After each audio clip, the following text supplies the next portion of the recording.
I see. Thank you so much. The Adventurers Guild has been overwhelmed these days.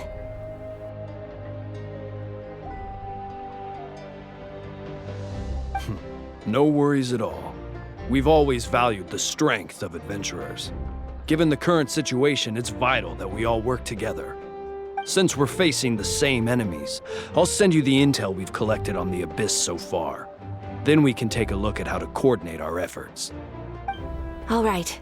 Thank you so much. Hi, Catherine. It's us. Got any new commissions? You two have come just in time. I've got some good news. The Pyro Archon has finished assembling her forces and stationed them all across Natlan. Given how the Abyss has ramped up its activities lately, we can no longer afford to act only after receiving news of an invasion. So the Pyro Archon suggested that the Scions of the Canopy and the Adventurers Guild focus on collecting and disseminating intel. That way, we can stay informed of everything that's happening across the land.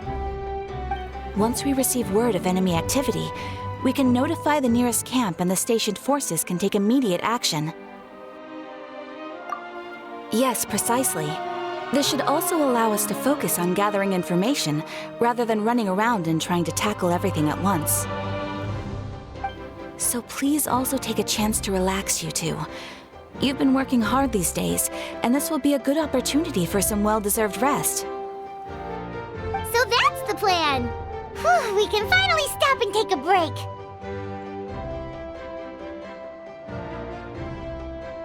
Paimon knows that. It's not like Paimon just wanted to lay here and do nothing. The movements of the Abyss are always unpredictable. There have also been times when it suddenly became more active in the past. The people here generally see it as something like an acute natural disaster. Once the disaster is over, everyone will return to their normal lives. We just all hope that day will be sooner rather than later. Oh, right. Most people have no idea just how bad the situation has gotten in the Night Kingdom. Huh? Is that the Traveler and Paimon? Hello, hello! Oh, hey, Kachina! Are you feeling better now? Yep. Now really isn't the time to stay home and recover anyway. I wanted to do something to help. I heard that the Pyro Archon is gathering warriors to be stationed in the more remote areas. So I came here to sign up. Don't think I haven't heard about all the things that you've been doing. With everyone working so hard, I've got to do my part too. Oh, by the way, Shilonin told me that she was ordered to forge you an ancient name. She said that she's all set, and we can head over whenever we're ready. Wow, so we'll finally get to meet Shilonin, the legendary forger of ancient names. Paimon still can't believe anyone could forge those things. Shilonin is a true master. Not only can she forge ancient names, but also all sorts of new and fun things. She's always got a pile of commissions on her plate, so you usually have to wait a while before she finishes something. In this case, though, she's completely cleared her schedule just to work with you. She wants to give your name her full attention. Well, I've already signed up as a warrior, so all I have to do for now is wait for my assignment. If it's okay, maybe we can go to see Shilonin together? She wouldn't turn me away, right? I mean, I hope she wouldn't. Hey, have some confidence in yourself, Kachina. After all, you're already a victor of the Night Warden Wars.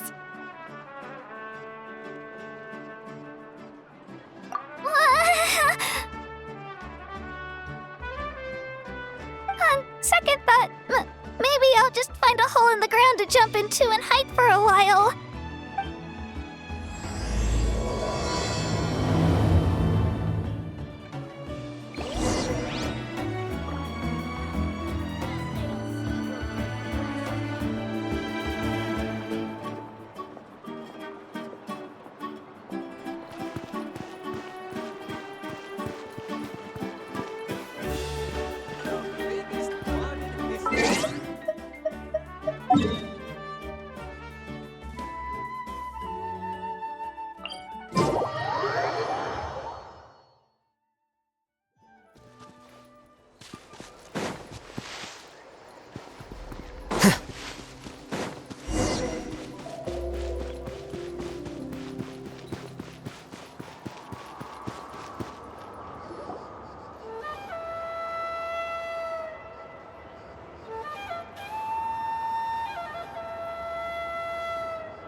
Shilonin, I brought the person who needs an ancient name. She's super amazing, and I've already learned tons of stuff from her. I can vouch that she's really worthy of a hero's name. Ah, yes, so I've heard. So young, and yet you've already got quite the reputation. Wait, are you Outlanders? Yep, we're travelers who just arrived in Natland not too long ago. No, I mean, I was aware that you're travelers. It's just no one told me that you're Outlanders. Huh? You're saying the Pyro Archon didn't tell you? No, the only thing she said is that a new hero had pledged herself to the plan, but we need to forge an ancient name to ensure she'd be able to return safe and sound. And she did mention that it would be quite difficult to forge an ancient name for them, but at the time, I thought she was just commenting on my skills. But I seem to understand where the true difficulty lies now. Are you upset? Oh, I wouldn't go that far. I'm used to it, really. I just need a moment to process things. The Pyro Archon's requests are always difficult to fulfill, and we used to argue a lot. Honestly, it's probably for the better that she didn't bring this up at the time. Anyway, I can't argue with her if she isn't here, and it'd be pointless to take my anger out on someone else. But, just because I understand her rationale doesn't make me any less upset. After all, she must have known that forging an ancient name for an Outlander is an impossible task. It's impossible? As you probably know, an ancient name is a symbol of a hero's spirit and glory, which grows even richer and heavier as generations of successors inherit it. We forge ancient names by engraving the heroic deeds of an individual who will become the first hero of that particular name.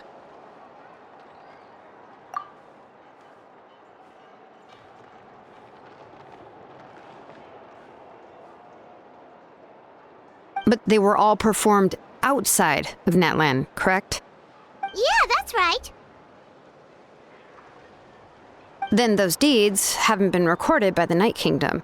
To take it one step further, even if you had performed heroic deeds in Natlan, as an Outlander, your actions still wouldn't have been recorded by our lands. Only memories and experiences that have been acknowledged by the Wyab can be used as a basis for an ancient name. Even the greatest of craftsmen cannot create something out of thin air, you know. That's just how it is. Seems the Wyab don't want just anyone to get a name, huh? Mawika, of all people, should know better than anyone, yet she's still entrusted the task of forging the ancient name to me. Oh, Paimon gets it. Nobody's happy being asked to do the impossible. Why do I feel like this has happened before? I think last time, Shilonin just ended up running dozens of laps around the hills nearby. Ugh, don't remind me. Let's just focus on how we can pull this off. How to achieve the impossible. You mean you're already willing to accept the task? Well, what else can I do? What's happened is already done, and it's not like I can outright defy the order of my Archon. If she gave me this order, then she believes the ancient name is an indispensable part of her plan, and that I'll be able to find a way to make it happen. In other words, the order is an affirmation of my abilities. Oh, not only has she accepted the task, but now she's looking for silver linings?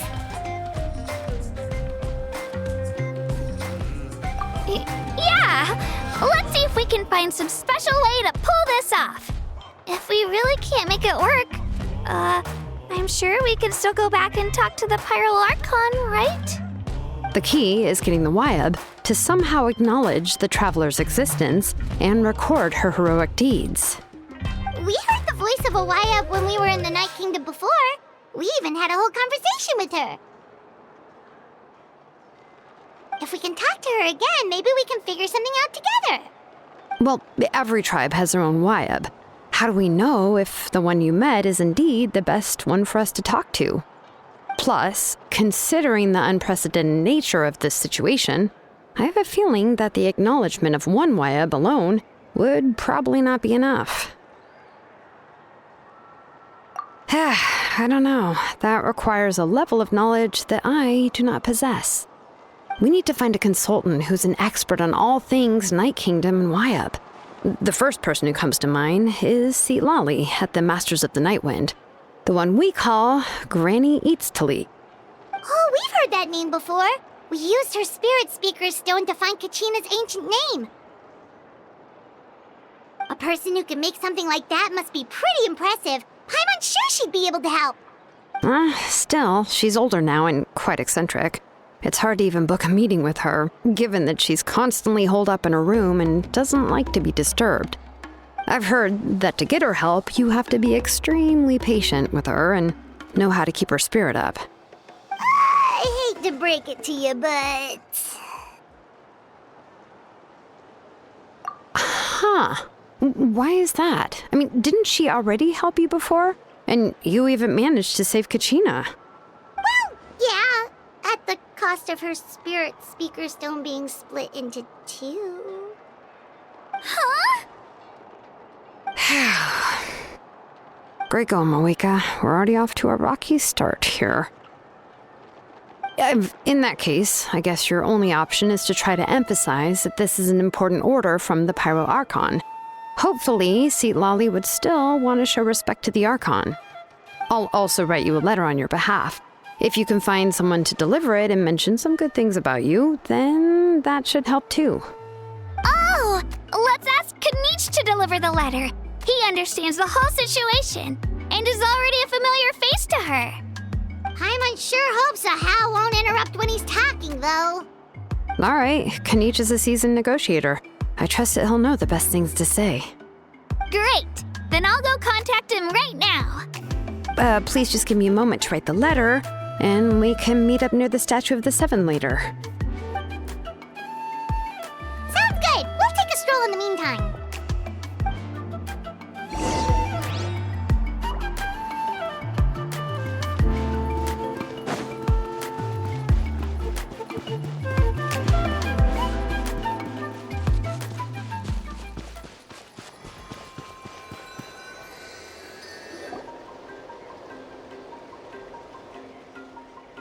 We meet again. Kachina told me everything. I'll deliver the message to the Masters of the Nightwind and convince Lali to give you a chance. I'll also take this chance to explain what happened to the Spirit Speaker Stone and offer her an apology in person. I'm sorry to put this on you, Kanich. It's just that you're probably the only person who knows how to deal with her. It's all right. We're all working for the sake of the Pyro Archon's plan, after all. Everyone here understands how dire the situation has become. Oh, wait, so Kachina and the Traveler also know about the plan? Because we all saw a hero of the past rematerialize right before our eyes.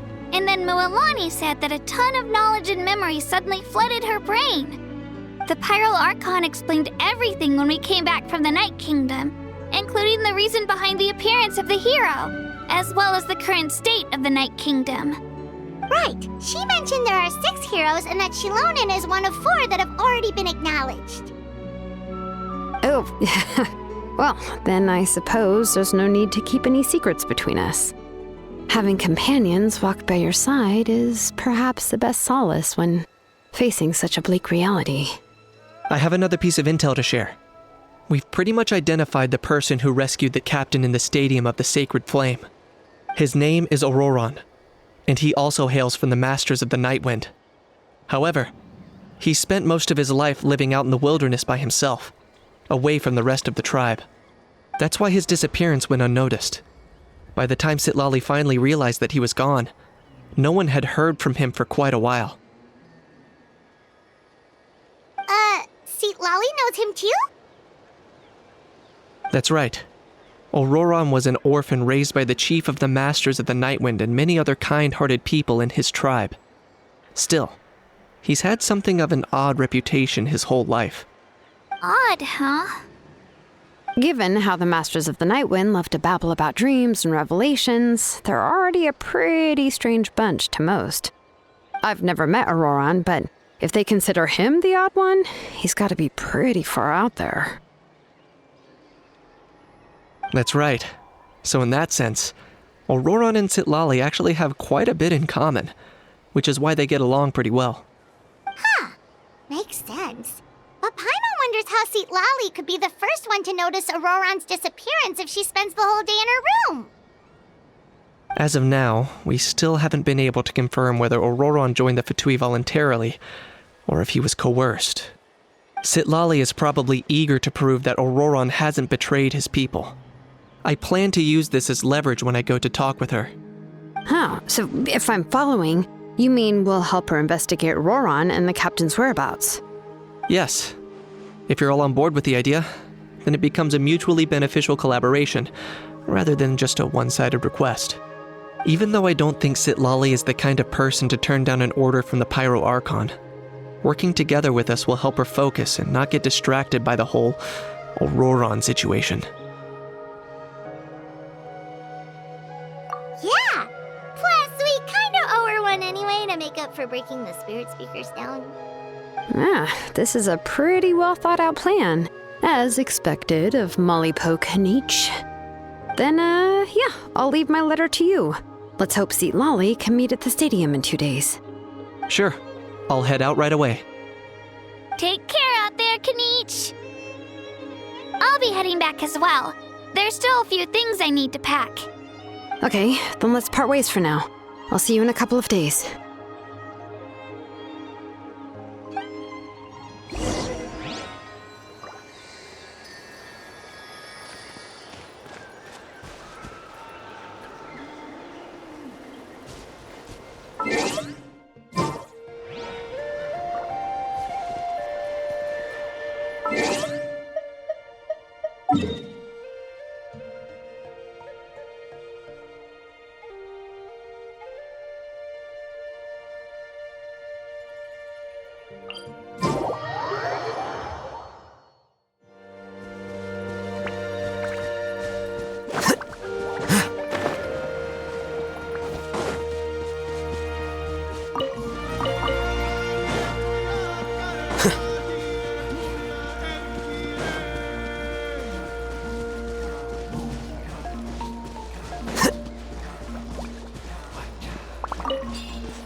Busted.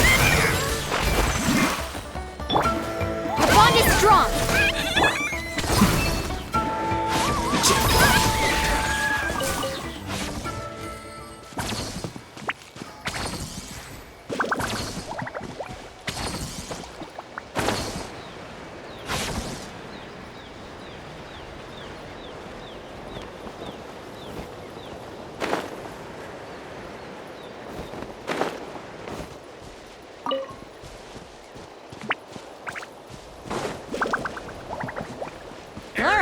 Let's take a deep breath and grit your teeth.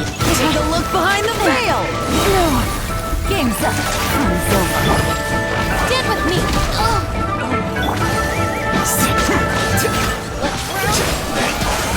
My wait was not in vain. That was quick.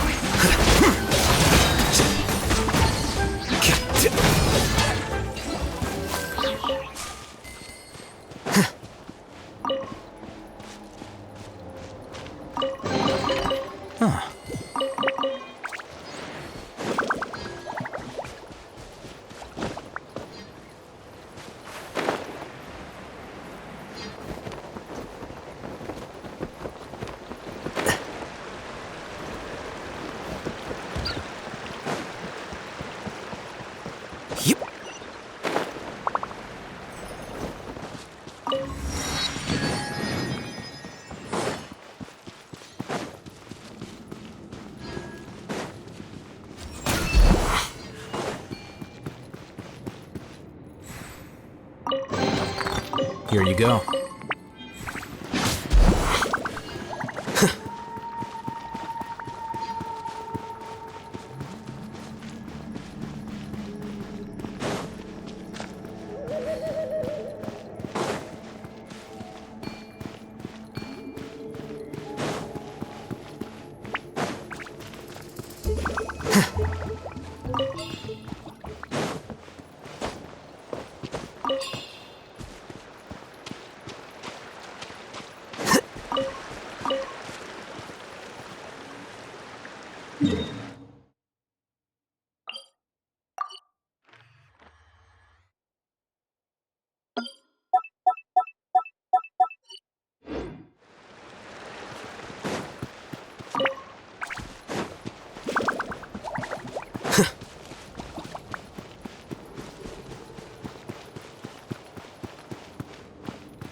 Quicker.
A chest full of valuables and a trove of potential clues. Take it easy.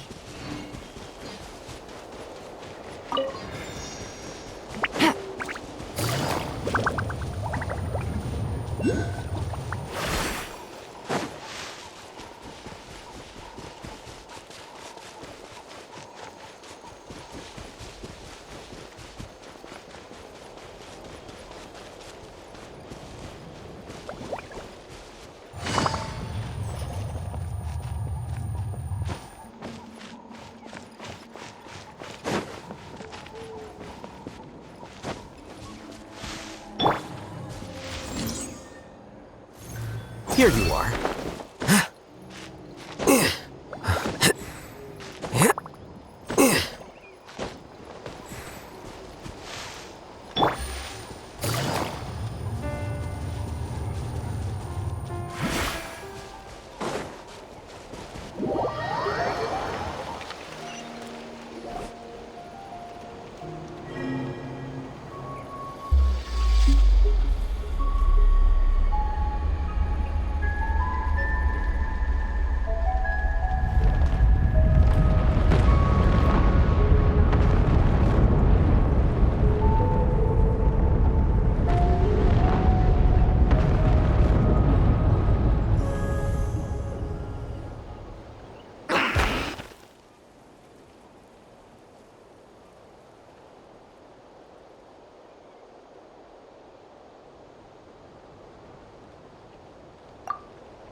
Hello there!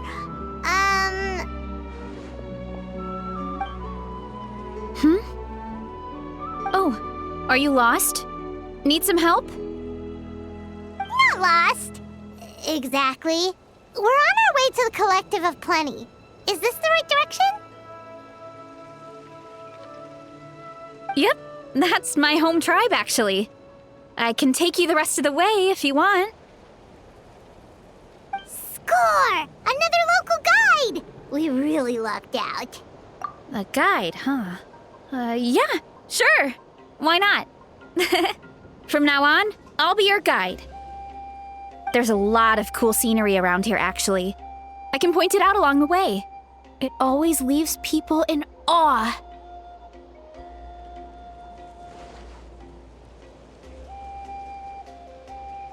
Oh, that's so nice! But, we're not keeping you from anything, are we? You really don't have to go out of your way.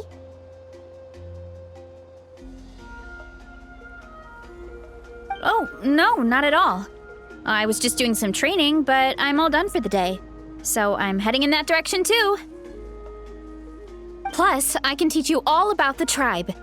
Besides, learning new things is always fun, right? As long as you're happy, I'm happy. That's how Uncle Akatl teaches us to treat our guests. Alright. She seems super friendly and welcoming. Definitely. Paimon really liked her. All good over there? Then let's head out. Oh, wait. We still don't know your name. Right. The name's Varessa. Nice to meet you. Well, this is the Traveler, and Paimon's Paimon, her awesome travel companion. The Traveler and Paimon. Now that has a nice ring to it. All right, let's get going.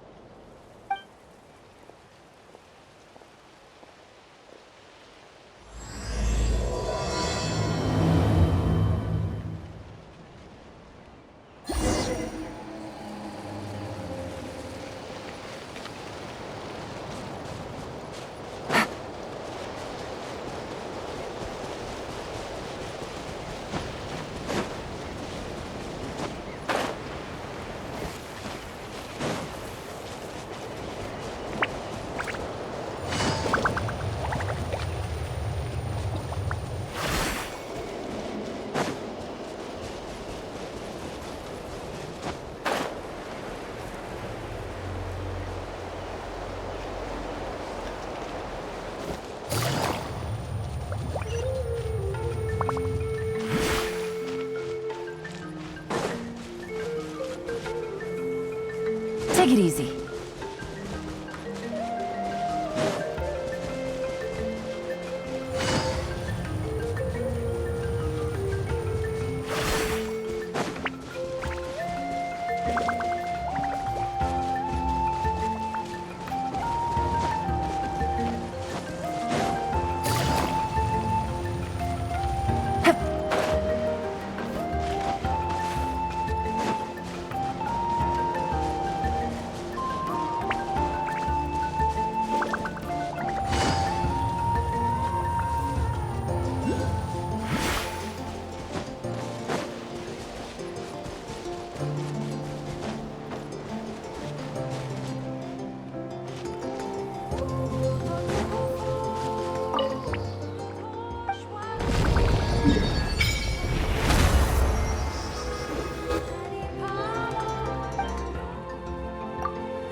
Oh, it's time to meet up with Shilonen.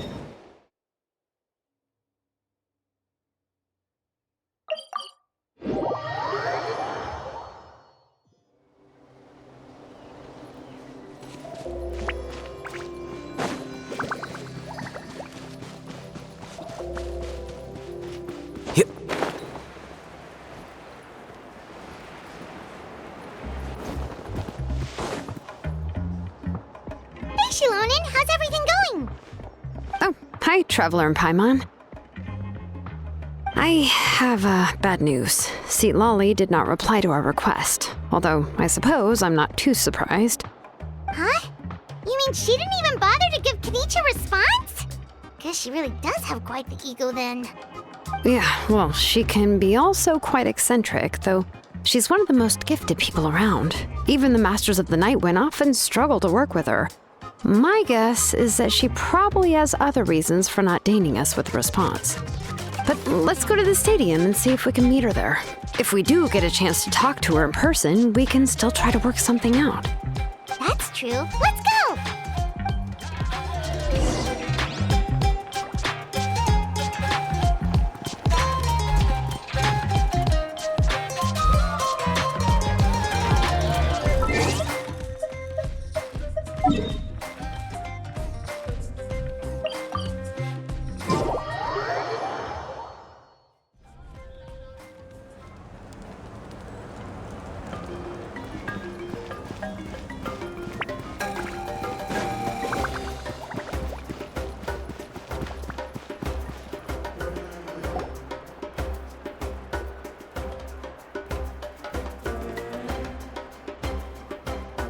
Doesn't see anybody.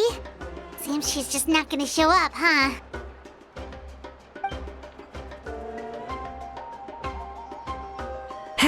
Well, we tried to be as considerate as we could, but she's under no obligation to help.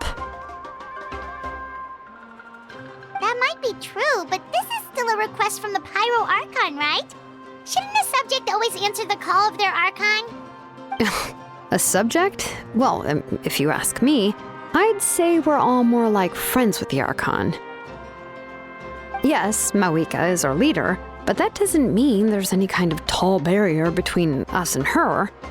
The only thing is that she often has very high expectations of us. Huh. So even though she's super powerful, it sounds like she's actually pretty down to earth and easy to get along with. Unlike that old hag Granny Eatstily, right? Does she think she can ignore us just because she's famous? You all talk about her like she's some kind of huge deal, but she didn't even bother to reply to our letter! Seriously, if she didn't want to come, she could at least let us know. If that's what aging does to you, Paimon never wants to get old. Oh, really? So, that's how you see me? Huh? Who's there? Who's talking next to Paimon? Oh, don't mind me. I'm just a disgruntled old hag, right? Come on, relax. I'm sure my bark's worse than my bite. Huh? Seatlali. Wait, you're Seatlali? You're Granny Eatstily? Yes, Granny Eatstly. But emphasis on Eatstly, not Granny. You must know this trope from light novels, surely. They use it all the time. The young man who's actually the oldest person in the room. The girl next door who turns out to be a seasoned veteran. The wise sage who looks like a little kid. Oh, wipe that look off your face! You've seriously never seen an older lady that doesn't look her age? Okay, well, don't go thinking it's a trick either. See? I'm barely wearing any makeup. Did I forget to mention, she's called Granny, but she's actually pretty young. It was an honest mistake. I guess we've just gotten used to it. I'm sorry.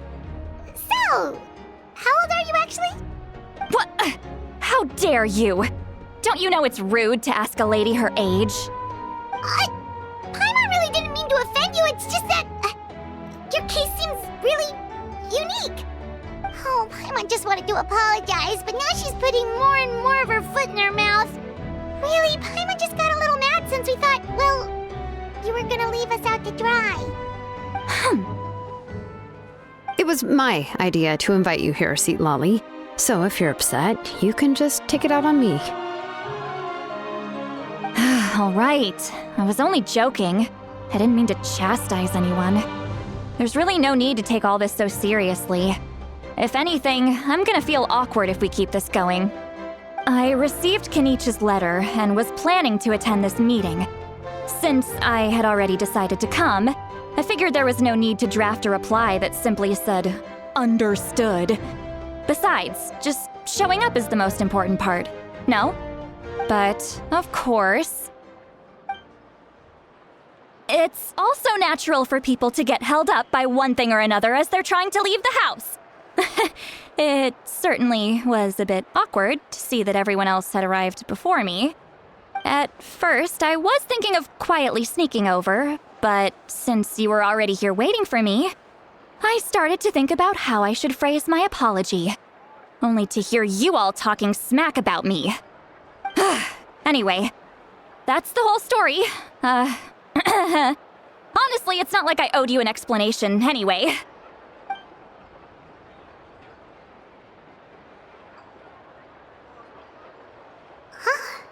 What's with that expression? Was she feeling embarrassed just now?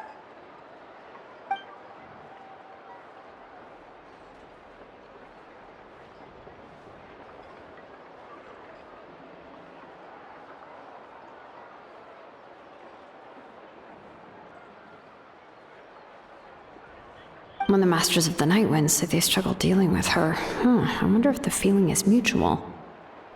She seems to be pretty awkward herself. Everything she does and says seems a little forced. Anyway, Shilonen, I heard that you require my help in crafting an ancient name. Correct. The situation isn't like anything we've handled before. Let me explain. I see. So Mawika has asked you to forge an ancient name for an Outlander. Well, that would be a first. And you've also heard all about Auroron. I must say, he's always been a good kid. I can't see him joining the Fatui of his own volition. He must have been coerced somehow. Yeah, that's what we came here to ask you. We'll help bring Auroron back if you help us solve the problems of forging the ancient name. What do you think? I suppose I'll just call you Traveler for now. Traveler, come here. Let me take a good look at you.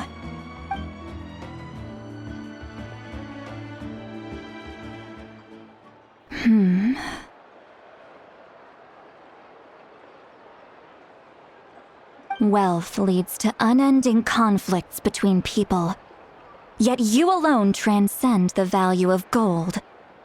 Baleful thunder and wrathful waves bring terror to mortal hearts. Yet, again and again, you've braved them to find new worlds. A weary yet free soul, even the most verdant leaf in the forest will pray for your happiness and safe passage. Those are all the things that I could see in you. You've experienced far more than even most mortals could dream of. You possess the heart of a sincere hero, along with the conviction to lift a torch above your head and walk headlong into the night. Huh? Don't move. There's something here. Huh? What thing? Don't scare Paimon. Is the Traveler gonna be okay? Shoo! That should do it. You've just returned from the Night Kingdom, so some fragments of souls were still stuck to your body. No need to worry. I've just cleared out the last of them. Isn't that kinda like having part of a ghost come back with you? It's nothing as serious as that. If left unattended, the most it could do is stir up some chaos in your mind, and generally worsen your mood. Well, in that case, better to get rid of them.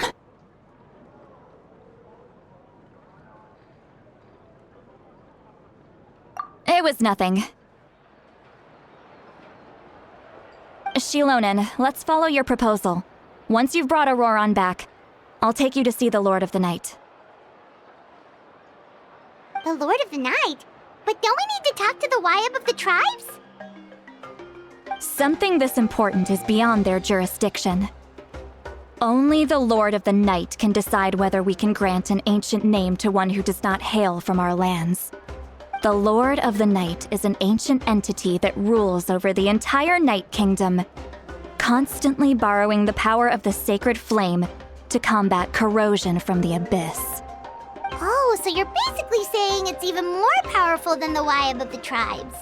Well, that sort of makes sense, being the Lord of the entire Night Kingdom and all. Not exactly. It's not so much that one's more powerful than the other. But never mind.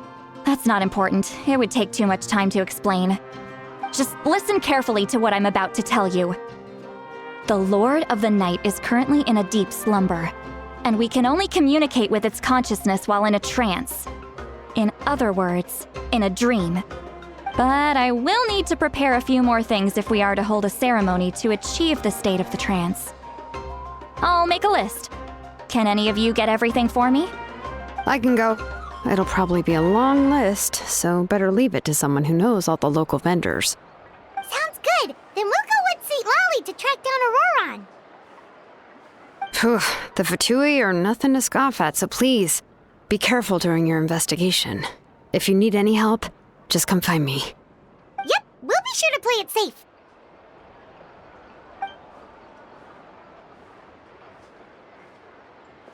All right, now it's time for us to catch that brat and bring him back. I'm sorry I made you wait earlier. It was actually because I decided to swing by Auroron's place to look for clues. He has always lived alone, and I found a broken jar in his house. There was also something off about his phlogiston aphids, which I assume is because their keeper has been gone for quite some time. And interestingly enough, I saw some slash marks in the house that did not match any of our local weapons. My guess is they were left by Snezhnayan arms. Oh, sounds like the Fatui broke into his house and took him hostage. But why would they kidnap a kid who just spends his days living in the country and raising aphids? He's only in his 20s. What would they want with him? That's not to say that I believe he's totally innocent, of course. Since he's the only one who was kidnapped out of everyone in Natlan, he must have done something to attract their attention. In any case, we'll get to the bottom of this once we manage to get him back here. I'm truly sorry to put you two through all this trouble with me. But please help me get him back. You can count on us! All right, then let's start by heading to where Auroron was seen last.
This is the spot. An eyewitness claimed to have seen Auroron speaking to some Fatui soldiers here. I don't know how much you're willing to believe me, but Auroron really is a good kid. I see no reason why he'd suddenly get involved with the Fatui. I'm convinced that what the witnesses saw was actually the Fatui coercing him, or perhaps trying to extract information. However, I doubt anyone would believe me, given there are no signs of a fight. Didn't Kanich say that she's a big name in Natlan?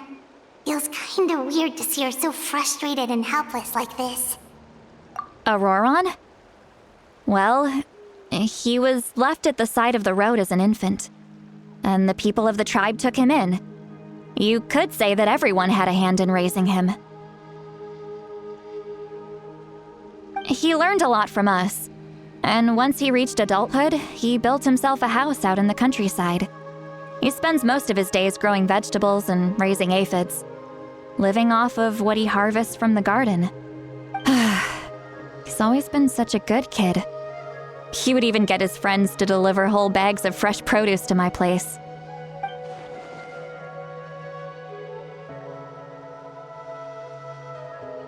Oh well, let's keep looking. He can answer all of our questions once we find him. He's been raising phlogiston aphids for a long time, and since they were disturbed, they secreted a special type of phlogiston. We can use that substance to track his movements. Let's follow the phlogiston trail. Huh? What trail? Paimon doesn't see anything. Oh, right. I forgot your eyes don't naturally perceive such things. Here, give me your hand.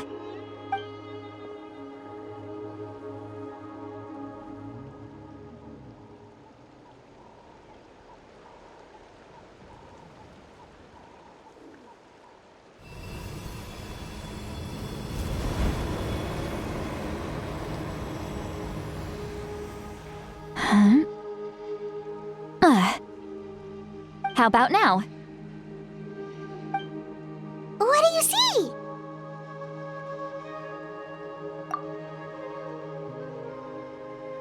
Whoa, Paimon can see it now too!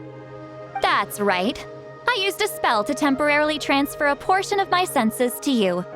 For a short while, you'll be able to see the phlogiston too. Wow, you can even share your senses with us? First time Paimon's heard anything like that. It requires a very rare spell that most people aren't adept at. But don't worry, it's a cinch for me. Between the two of you, it seems the Traveler's senses are a bit stronger than Paimon's.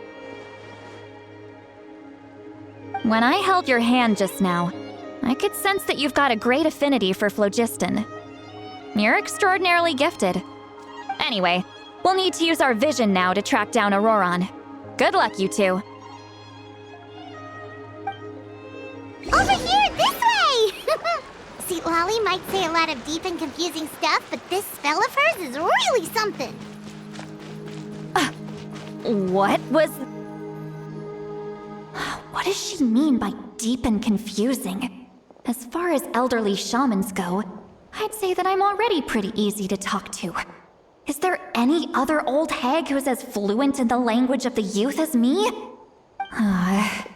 But is my way of speaking still not trendy enough? I've already tried my best to match their speech patterns.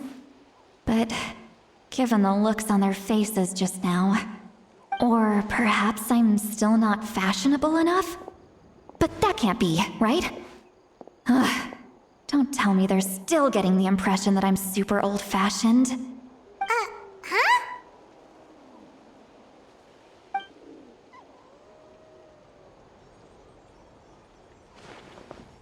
Was that St. Lolly's voice?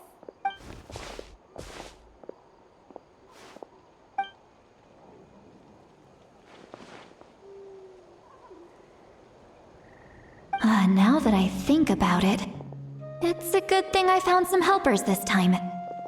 Some things are best done with the help of friends.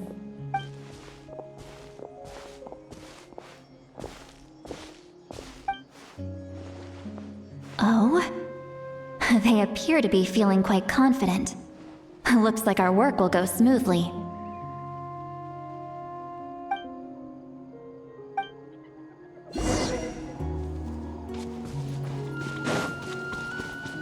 Hey, looks like there's a new camp over there. Yep.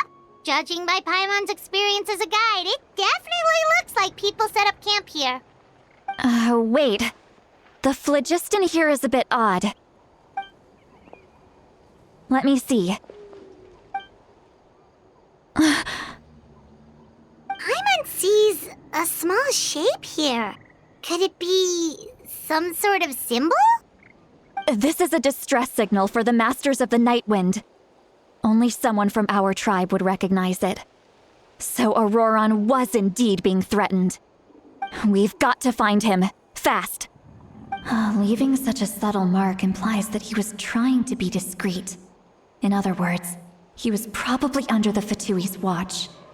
If they notice us, we can just charge in and fight them to the death. But what if my darling grandson is also there? I can't have him caught in the crossfire. No, I've got to be careful. Otherwise he'd get hit as well. How annoying. No, I've got to stay calm and keep my composure.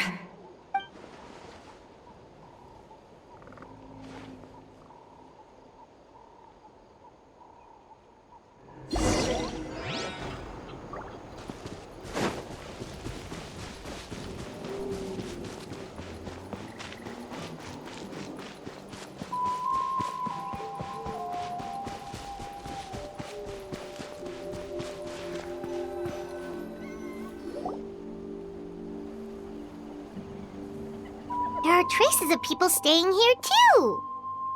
Wait a second. The phlogiston around here is jumbled up. I can also smell a mix of elements in the air. Pyro, electro, and some other elements as well. Kanich told us that you were super amazing. No wonder you can sense so many more things than us.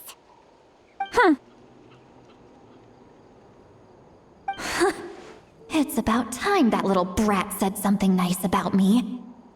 There are signs of a struggle here. Judging from what's left on the scene, there must have been a fight.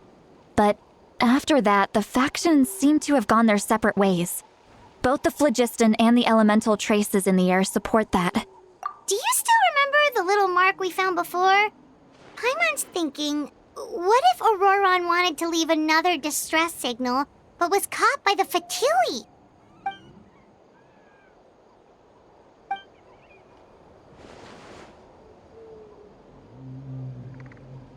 Given there are 2 signals leading from here, we should split up as well. I'll take this direction, and leave the other one to you. Let's meet up again later.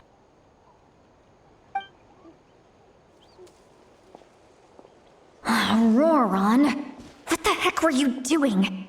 It's one thing to trouble me, but now I had to bring other people into this as well.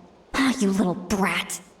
And off she goes! Traveler, did you hear all of that as well? Once Seat Lolly left, that voice went away as well. Paimon even tried calling her name inside Paimon's head, but there was no response. So you were thinking the same thing!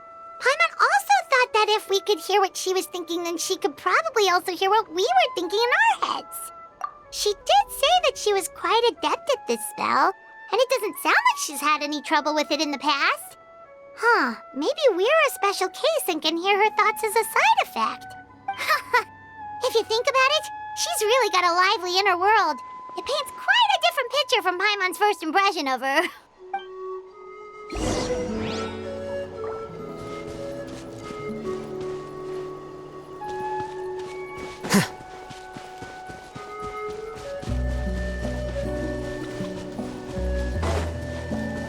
Paimon sees some traces here. Let's follow them and see if we can find anything up ahead.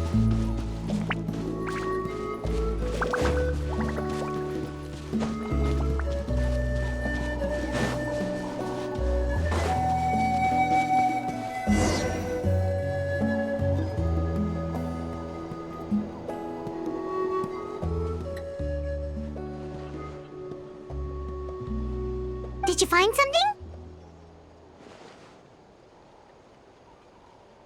Huh. So we can't tell where Auroron might have gone from here. That's weird. The phlogiston trail suddenly stops. We can't make anything of these footprints either. But he can't have just evaporated into thin air, right? We know he wasn't alone. He had all those Fatui with him. So, you can hear the sounds of the wind from beneath the earth.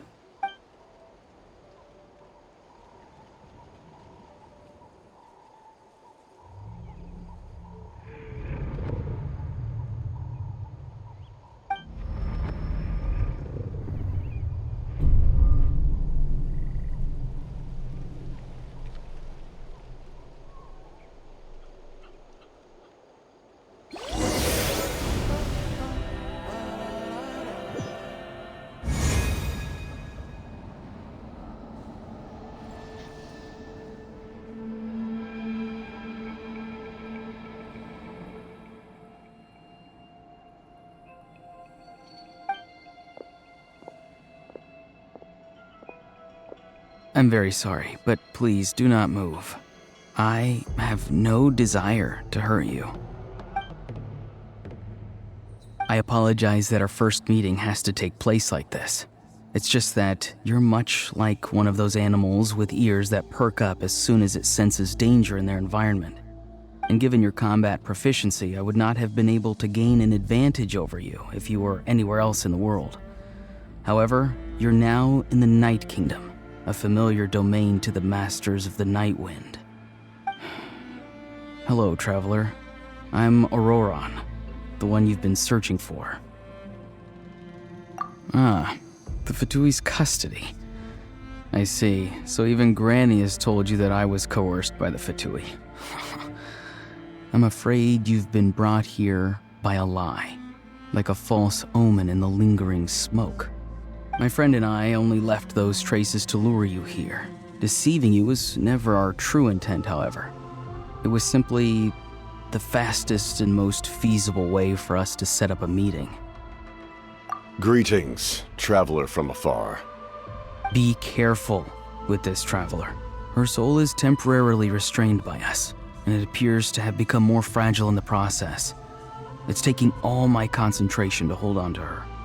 It was I who tasked Auroron with leaving the traces to lead you here, and I who used the Master's ritual to bring your soul to the Night Kingdom. I've heard much about you from the past encounters you've had with my colleagues. Given the present situation in Natlan, I would like to sincerely request a formal meeting with you, in person.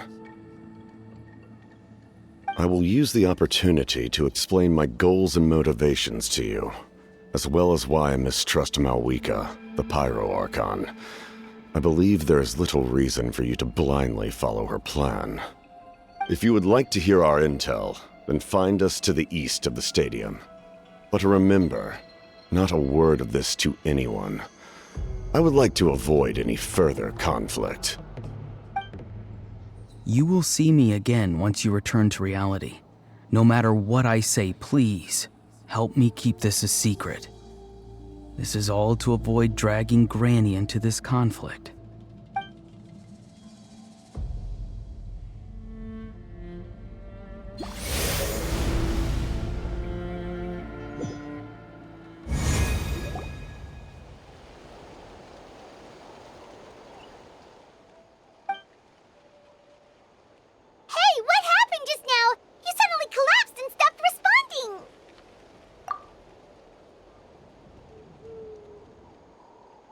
Hey, why are you sitting on the ground? Are you okay? See, Lolly! She froze for a moment and then just collapsed to the ground! Could it have been those leftover remnants from the Night Kingdom? Do you have any itches or pain anywhere? Don't worry, we can take a short break. Sorry, I know I asked for your help. But had I known you were feeling unwell, I wouldn't have taken you on this trip with me.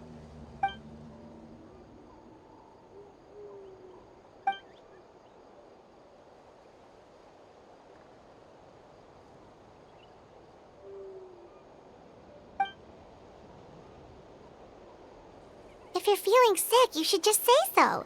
See, Lolly should be able to, exorcise any ghosts or weird stuff that you picked up in the Night Kingdom.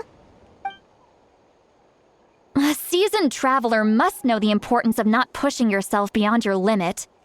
If you need anything from me, just say the word. In any case, let's take a bit more time to rest now.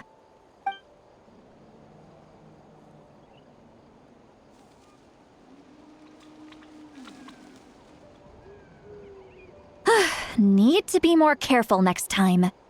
Feeling better yet, traveler? All right, let's get ready. I followed my phlogiston trail earlier to a stronghold guarded by soldiers. I have a feeling that Auroron is probably being held inside.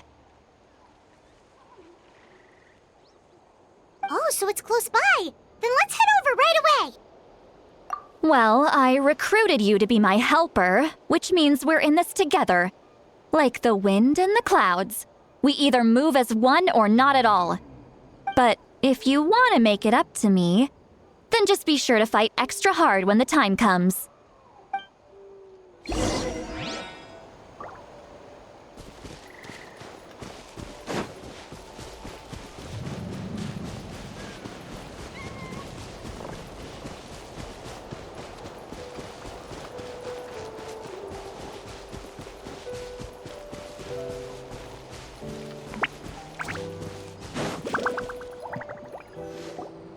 Look over there.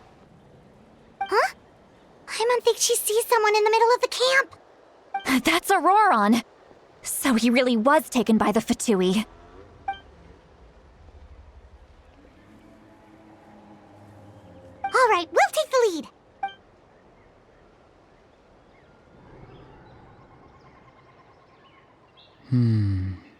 Hey, quit daydreaming.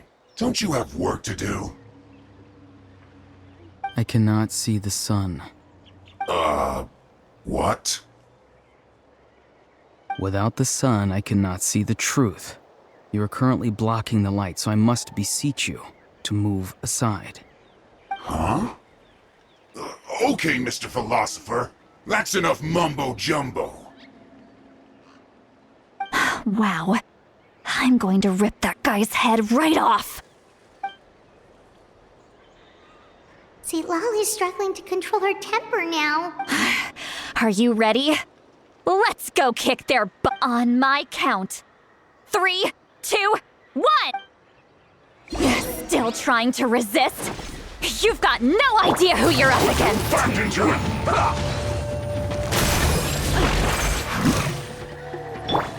Mind the side effects. Remember, health comes first. Here you are. Give me a go! Scatter.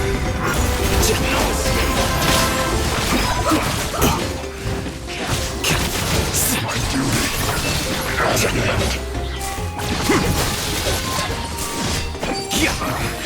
I guess this is it. Flicker. Gotcha. Things are about to get dicey. Taking a turn for the better.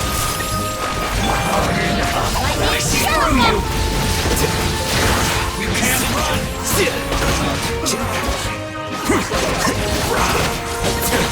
How bold. This is the process of elimination. Here you are. I didn't foresee this.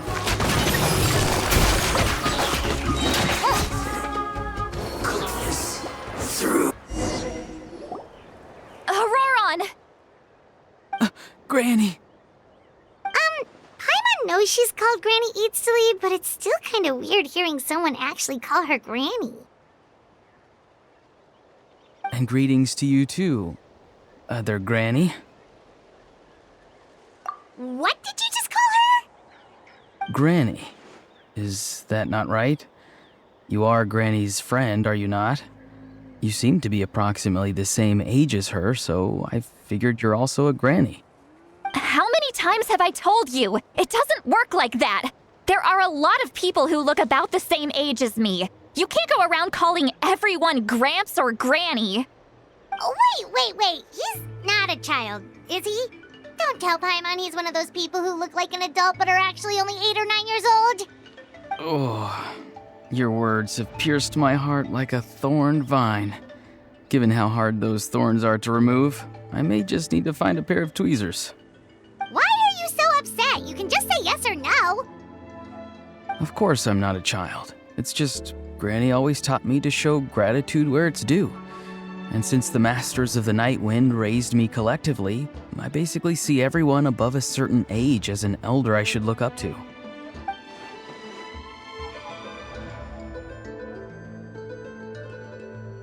Exactly. But if you keep that up, then everyone's going to be your senior. And do you think saying all of this is gonna save you from a scolding, Auroron? Haven't I told you 100 times since you were a kid? Heed the 3 warnings. Be wary of beasts prowling around, scammers looking for their next victim, and strange people who appear out of nowhere. Oh, so you do remember, and you just chose to ignore them. I always knew that living on your own was going to get you into trouble sooner or later. But getting kidnapped? That really takes the cake. You won't always be able to rely on other people coming to your rescue, you know. You're just lucky we got here when we did. Or we might be launching another search and rescue operation to find out where they put your severed head. I'm sorry, Granny. I'll be more careful next time. Next time? Oh, good one. You think there'll be a next time after this? Not a chance. They didn't hurt you, did they? No, they just asked me a lot of questions about Natlan's terrain and made me draw a map of the ley line distribution. Okay, now answer me honestly. Were you the one who helped the captain escape after his battle with the Pyro Archon? Yes, So why did you do it? because they said they would need my help from there on out. They also said that if I refused, they'd just come to you, Granny, and they'd already figured out a way to make you do their bidding. Hey! I'm no ordinary Granny! Would they really dare to come after me? And you! Did the gods give you a brain just for you to not use it? Did you really believe everything they said at face value and not stop to think? Thankfully, the Pyro Archon only asked that we find the mysterious individual from the Masters of the Night Wind and didn't slap your name on a wanted poster. Don't think for a second that she doesn't know what's happening. Even if the truth that you see will soon manifest into reality, there is still no need to preemptively panic. Have you forgotten the words that I've taught you? I'm sorry. Forget it. We can submit the details of this camp and the defeated Fatui as evidence of your innocence. Let's clean this place up and get back to the city. Auroron, you better remember this lesson well and seriously reflect on your actions. Also, once we return to the city, come to the speaker's chamber with me. I'll need you to explain everything. Sounds good. Should I bring some of my homegrown vegetables as well? Your vegetables? Yes, I grow a lot of fresh produce in my garden. I hope the Pyro Archon won't be too picky about the selection. Now's not the time to be thinking about that. If you do come face to face with the Pyro Archon, the first thing you should do is... Recite the 3 warnings. Huh? No! You should emphasize that you were not in cahoots with the Fatui! How exactly did the Masters raise this guy? Oh, right.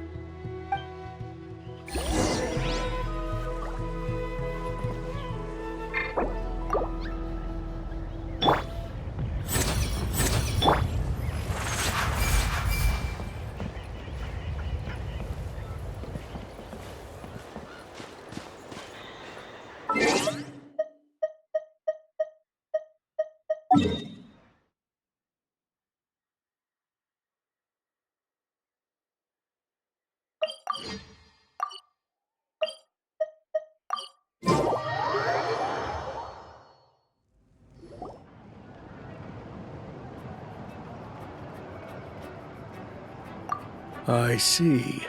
So Auroron came to the captain's rescue because he promised to help him in exchange for Citlali's safety. That's right. I'm sorry. Now that you know Auroron was only trying to protect another member of his tribe, could I ask you to petition the Pyro Archon for her forgiveness? We'll give her a full report. We'll let you know once she's reached a decision. Will I need to stay here? Technically, yes. But if Miss Citlali is willing to serve as your guarantor, then we can release you from custody. Sure. I'd be happy to do that. I don't have any more time to waste here. I still have other things to do. Understood. Thank you very much. Mr. Auroron, please report back to the Speaker's chamber as soon as you've received notice of the Archon's decision. I understand. Thank you. And thank you too, Granny. Well, at least you won't need to hide your face anymore. Traveler, Paimon, thank you very much for your help. And don't worry, I haven't forgotten about my side of the deal. Once Auroron is settled, I'll go talk to Shilonen and get started on forging an ancient name for you. Oh, thank you! You scratch my back, I scratch yours. It's as good as done. You can just go twiddle your thumbs or something while you wait for the good news. Bye for now. Come with me, Auroron. We've got to find you a place to stay for the night. Goodbye, Other Granny.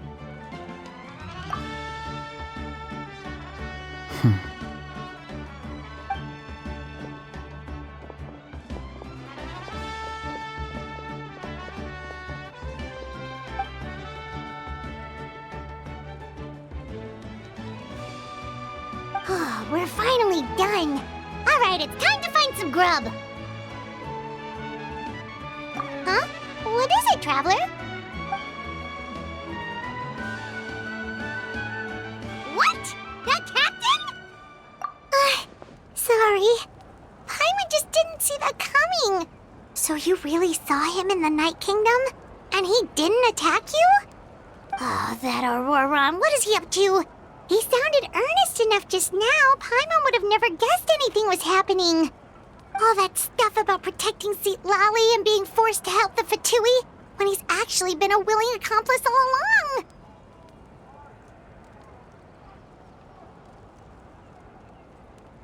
Yeah, you're right.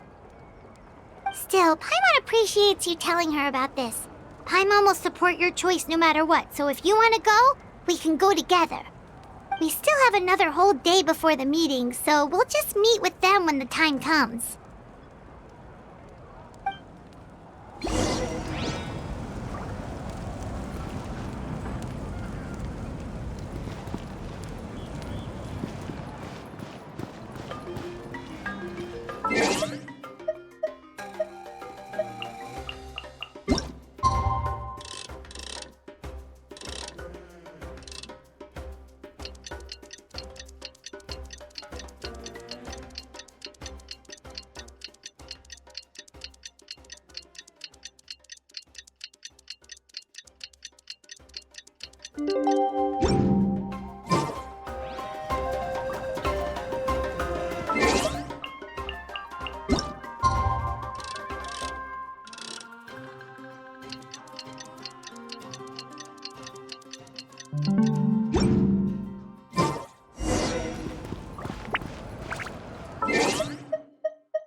Weird. Paimon doesn't see anyone. Oh, please don't let this be a trap.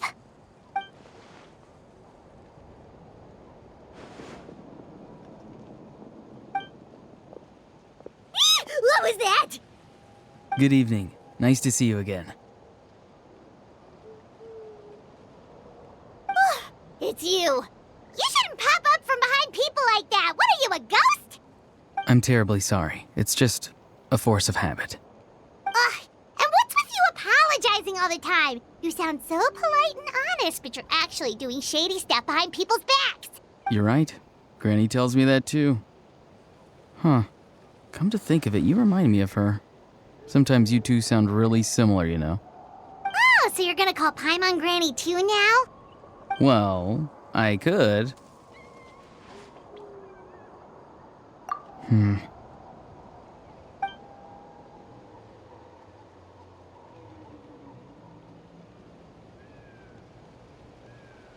It's all clear. Over to you. Excellent. The fact that you showed up proves that I was right about your character. Yet, there's been a lot of talk about you. Child told me that you're passionate about the unknown and willing to take risks. Rather than facing you as an enemy, I would much prefer to bring you to my side. If we allow the current state of things to continue, we will inevitably clash, and that's a scenario that I'd very much like to avoid. I've long heard of your exploits across the nations. Though you have crossed swords with my colleagues many times, I know that you are by no means an unreasonable person. And once you've learned the truth that the Pyro Archon Malwika would never willingly share with you, you may just find it in your heart to consider my proposal. I assume you've already been informed of the Pyro Archon's plan. In order to defeat the Abyss and save Natlan, she still needs 2 more heroes to appear. Wait, how did you know that? Never mind, guess that's not important now. I've long kept a close eye on her plan. To be frank, it's an exceedingly risky plan. Will the heroes really appear? And even if they come to her, will their power be enough to drive the Abyss back? If any part of the plan goes awry, all of Natlan, even all of Tevat, will pay for her mistakes. Now, you may have been led to believe that this is the only plan available to her. But what if I told you she's had another emergency plan all along, the details of which she has chosen to keep hidden from you? An emergency plan? Yes. A way to keep Natlan intact, even if her original plan fails. But given the painful cost of its execution, she has chosen to keep it as a mere backup plan. Whether this stems from hesitation, fear, or even naivete, I cannot say. But Natlan cannot afford to wait until she comes to her senses. My fear is that given the enormity of the decision, she will be reluctant to confront the dire reality we face until it is too late. There will be no time left to execute the backup plan, and all of Natlan will be lost to the Abyss.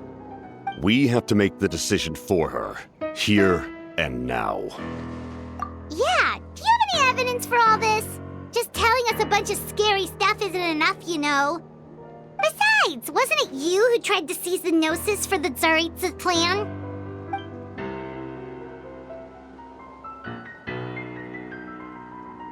I knew you to be clever enough to see. That's right. I did not seek the Gnosis for the Tsaritsa. Since I was defeated in battle, I must put to rest my thoughts about the Gnosis. But even so, my desire to save Natlan remains unchanged. And now, I have found a new way to solve the crisis. We can implement it immediately if we reach an agreement. Someone's here. Huh? The captain disappeared! Something is rapidly approaching. Oh no. Something? Bad news, chump! It's your granny! See, Lolly? When did you get here? I knew something was amiss after we were separated. Hidden ceremonial tools, an unconscious traveler. I must say, I'm very curious about what you're up to. How dare you go behind our backs like this, Auroron?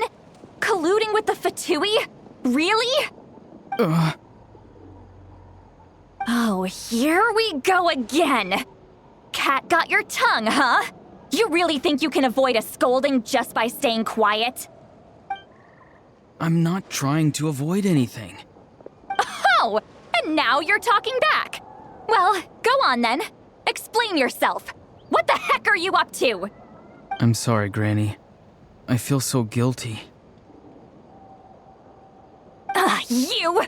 That's it! Where are my tools? I swear if I don't teach you a lesson right here and now, I'll... Wait, see, Lolly! Please, calm down. We, still learned a lot of info, didn't we? Like the fact that the captain isn't trying to seize the Gnosis anymore. So, maybe just save the scolding for later, okay? Listen well, Auroron. You're only getting out of this now because of the Traveler's plea. This isn't over. You hear me? You're right, Traveler. Let's go. We can discuss this more back in the city.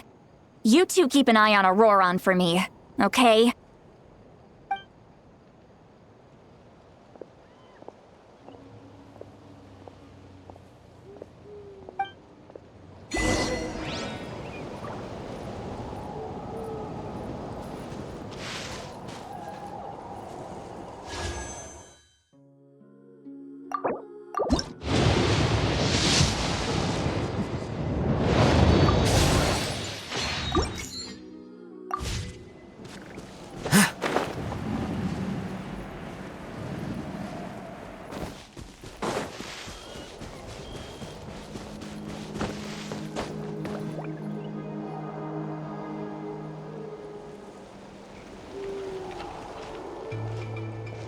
In all my years, I've never had a child cause me so much grief. Do you seriously not see what's at stake here? You've got a head on your shoulders, Auroron. Use it! Why did you help the captain? And I want the truth this time. No answer? Think you're being smart? Then let me ask a different question. What does the captain want? What is his purpose in Natlan?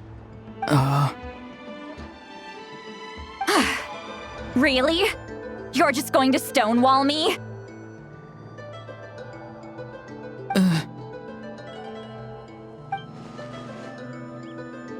Just use your brain for a second. What do you possibly stand to gain by helping the captain? Only endless trouble awaits you and everyone in the tribe. You've always been a good kid. Why would you throw that all away now? If you're worried about something, just talk to me. Granny would much rather we had a conversation instead of constantly clashing like this. Why is he staring at us all of a sudden? I'm sorry that you have to hear all this. Indeed. It's like going to visit a friend at his house, only to suddenly hear your friend berating a naughty Saurian. Well, that's an oddly specific analogy. Wait, did one of your friends really do that? Yes. And every time my friend scolded his Saurians, they would look at me the same way you're looking at me now. Helpless and embarrassed. Wait, but you're the one getting your head chewed off. Stop making this about us! Indeed, you've got a point. Then please just hang in there for a little while longer. Granny should be done with her scolding session soon. Oh? You dare gossip between yourselves instead of listening to me? You... Sorry, Granny. Sorry, Granny. Sorry, Granny. You know what? Fine. I'm perfectly aware that everything I say goes in one ear and out the other. You're all grown up now, so why would you listen to an old hag like me? You say all the right things, but then you go and completely ignore me! Well, if that's how you're going to treat me, you can stop sending Aoife over to my place to deliver your stupid vegetables! I don't need anything from you! Who's Aoife? A delivery person? That's irrelevant. The point is, he hangs out with this kid, so he must be no good. You kids get to a certain age and suddenly act like you know it all. There's nothing I can say to get through to you. Auroron, if you're still thinking about that so-called duty, then please, just forget about it. The ley lines did not fall to this state because of you. And we've long closed the book on that incident. Seems they've started talking about some kind of tribal history. I'm starting to get lost. That's not it, Granny.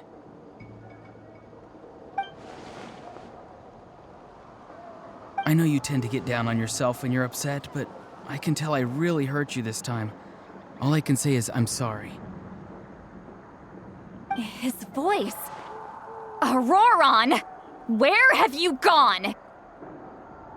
It sounds like he's somewhere super far away, but isn't he right here in front of us? I'm really sorry. It's up to all of us to do everything we can to save Natlan. So I've got to go. Get back here this instant! Auroron! What is this? Powder from plant spores? Is that the trick he used? What just happened? How was he able to suddenly get so far away like that? It's a trick of his. If you grind spores into a powder and spray it in the air, it can be manipulated to create an illusion. He pulled it off flawlessly. He must have put a lot of time into perfecting it. Don't tell me that's how he's been hunting in the fields these days. Oh, couldn't he have picked up something more useful? Little brat. That's it. The next time we meet, I'm definitely going to break his legs. Whoa, that's a little extreme. But still, why does he feel like he needs to run from us? If his goal is also to protect Natlan, then can't we work together?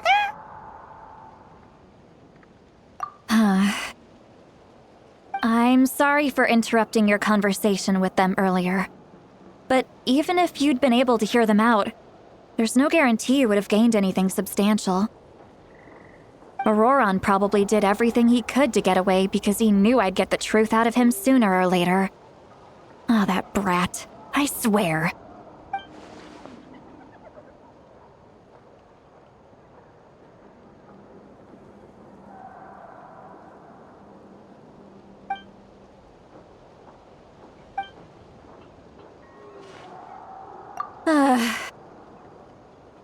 We've got quite a long walk back to the city.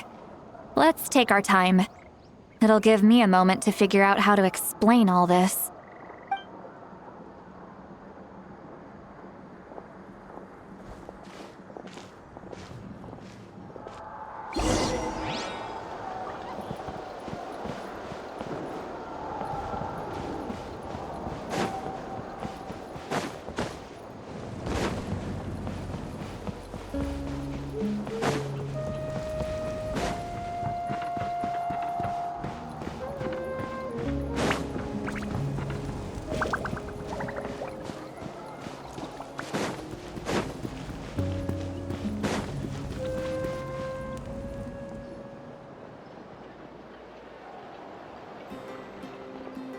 Do you two have some time? Feeling hungry? How about we get something to eat? Oh, right. It's been a while since we last ate. Now that we can relax, Paimon just realized how hungry she is. Then let's go. We can find somewhere to sit down and talk. Food and drinks? Really? You're not gonna take her offer? That's right. See, Lolly has gotten a lot quieter since Aurora ran away. She seems to be having a hard time. She's right. We're seasoned adventurers, so we're more than capable of paying our own bill. Hey, come on now. You won't even let me take you out for some food and drinks? I just wanted to treat you to a meal. Are you sure? We can save you some Mora. Mora is the least of my concerns. Besides, we're definitely due a meal after all the time we've spent together. Let me get this one. I might be an old hag, but I like to think I'm not completely useless. Sure, that's fine with us, but Paimon doesn't want you to be sad, Sweet Lolly. Don't worry. I'm sure a juicy grilled steak will work wonders.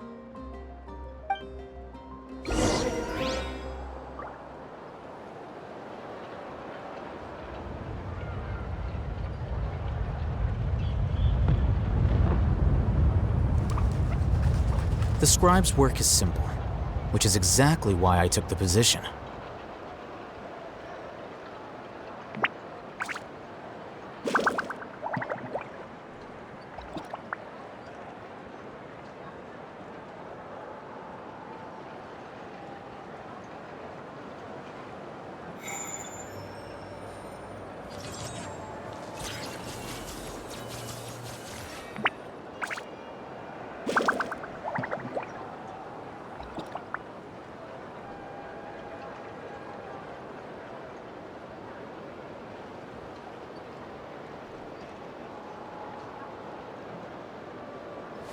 Wait. Huh? No. Whatever.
Huh? What are you looking at? Do you see two people standing by the door? They look like spitting images of each other. Are they twins?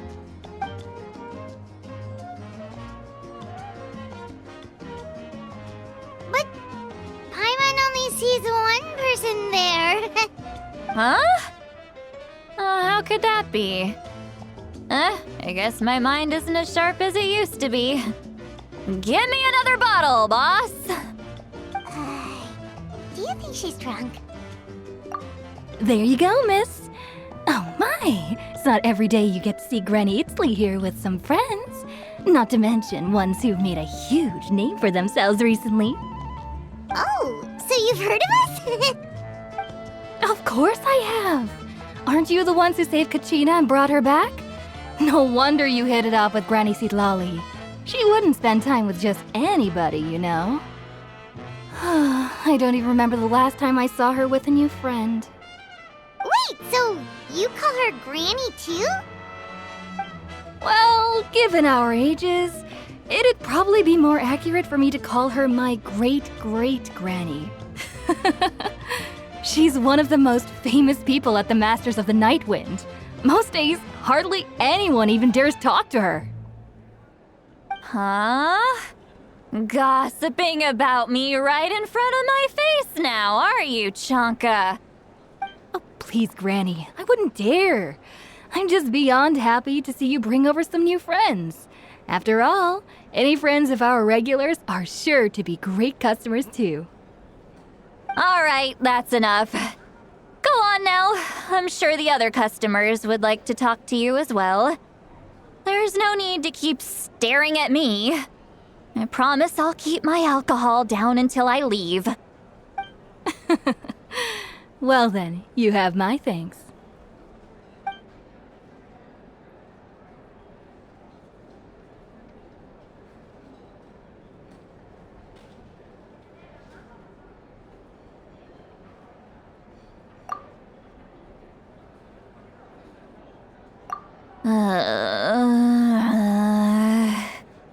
Sitlali? Sitlali? Who's that? You got some gall calling me by my first name. Let me guess. You want to test your skills against Granny Eatsley, don't ya? Are you still with us, Sitlali? You're kinda talking to no one. You chumps come around here, picking fights with me? Well, you know what happens next. You lose, and then run off home to tell everyone about how I'm this big scary bully. It's always the same story. You brats start it, I finish it, and then I end up with the reputation of being some kind of terrible monster among the shamans. I mean, come on. Monster? Me? Really? What did I do to deserve that? Granny Sitlali, you're not a monster at all. Exactly! And while we're at it, I'm not some lazy slacker either. Between meditation, advising the chief, and speaking with the Wyab, I actually have a pretty packed schedule, you know. Oh yeah. And I have to mentor all the new kids. Hey, new kid. Yeah, you. Don't play dumb. Didn't I teach you how to find phlogiston? You see? I know my stuff. I'm a good teacher. You tell him.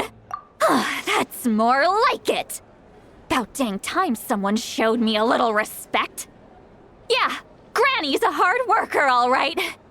You can always rely on old Granny.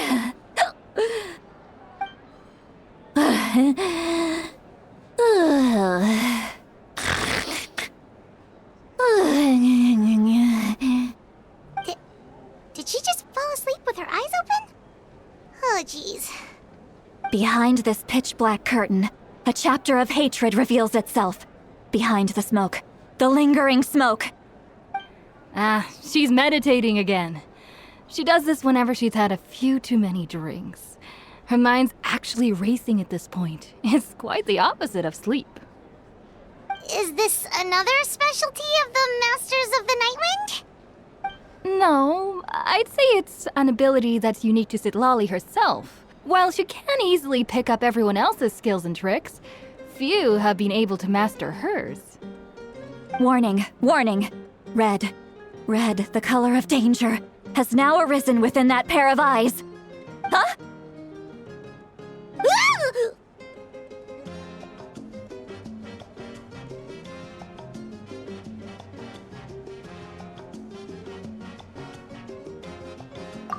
Traveler? Paimon? What's wrong? I'm gonna hurl. Hang on, just keep it in. Phew.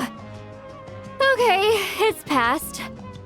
That was a close one. You had Paimon worried. Paimon really thought you were about to barf all over the table just now. How embarrassing. I'm sorry you had to see me like that. That's never happened before, I swear. I've never thrown up, not once. Are you feeling okay? Want to take a quick walk and get some fresh air?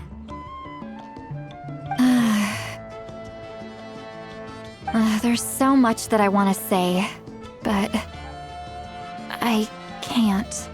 Why not? Of course you can. Just say whatever's on your mind. Please, Paimon. It's not as simple as you think. We've only known each other for a few days, right? What would you think of me if I were to start dumping all of my complaints on you after we've only just met? Oh, Paimon gets it. You're hoping that we wouldn't think less of you no matter what you're about to say. No, that wasn't my point at all! Seriously, don't you youngsters know anything about shame? I'm talking about shame! I've lived all these years and still can't get rid of it! Surely, you know the feeling too? Actually, about that. Huh? Tell me what?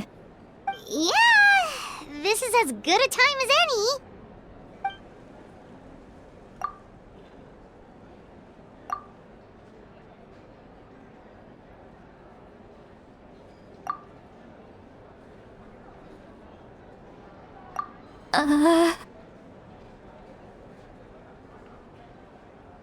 So, you heard my... It's okay, Citlali. You had every right to complain about those things. I can't take it anymore! Why do these things happen to me? Hearing me mumble under my breath is one thing, but hearing what I mumble in my own head? That's too much! It's just like when you're rolling on the floor in your pajamas, but you forget to lock the door, and someone bursts in to deliver cabbages and sees the whole thing! So that, happens to you a lot. It happens to people in general, okay? Doesn't matter if you're 200 years old or 1,000 years old. Everyone rolls around in their pajamas sometimes. I was just picking something generic. Take a walk with me. I have things to share with you. Looks like she's completely given up. Like those criminals who just confess everything and accept their fate.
Well, great view, right?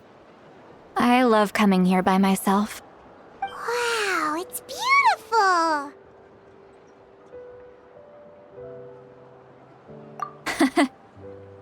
You're making me want to cry. Oh no, what do we do? Please don't cry! I was an expression, okay? A figure of speech. I'm just... embarrassed. Here you are thanking me. Even after you helped me all this time. Let's just have a casual conversation. It's easiest that way. Really? You don't seem like the kind of person who keeps things casual. Well, I guess I used to be more of a stickler for the rules. And you're right, I don't usually open up to the people of my tribe like this. I'm just an eccentric old hag to them. That story's been passed down so long, it might as well be true. But you're just a regular person. The kids of my tribe would have a heart attack if they heard you say that. Granny Eatsley is a powerful figure. Be careful around her. That's what they'd say. Well, you are powerful. Are they afraid of you? Some are. Others are mad I always come out on top. A few decades like that, and people stop knowing how to deal with you. What about you? Are you scared of me? We don't find you scary at all. That's because you're not from my tribe. You don't know how many delusions of grandeur I've destroyed just by existing. I make people realize that no matter how hard they work, they'll never become a living legend like me. Oh, not to brag or anything.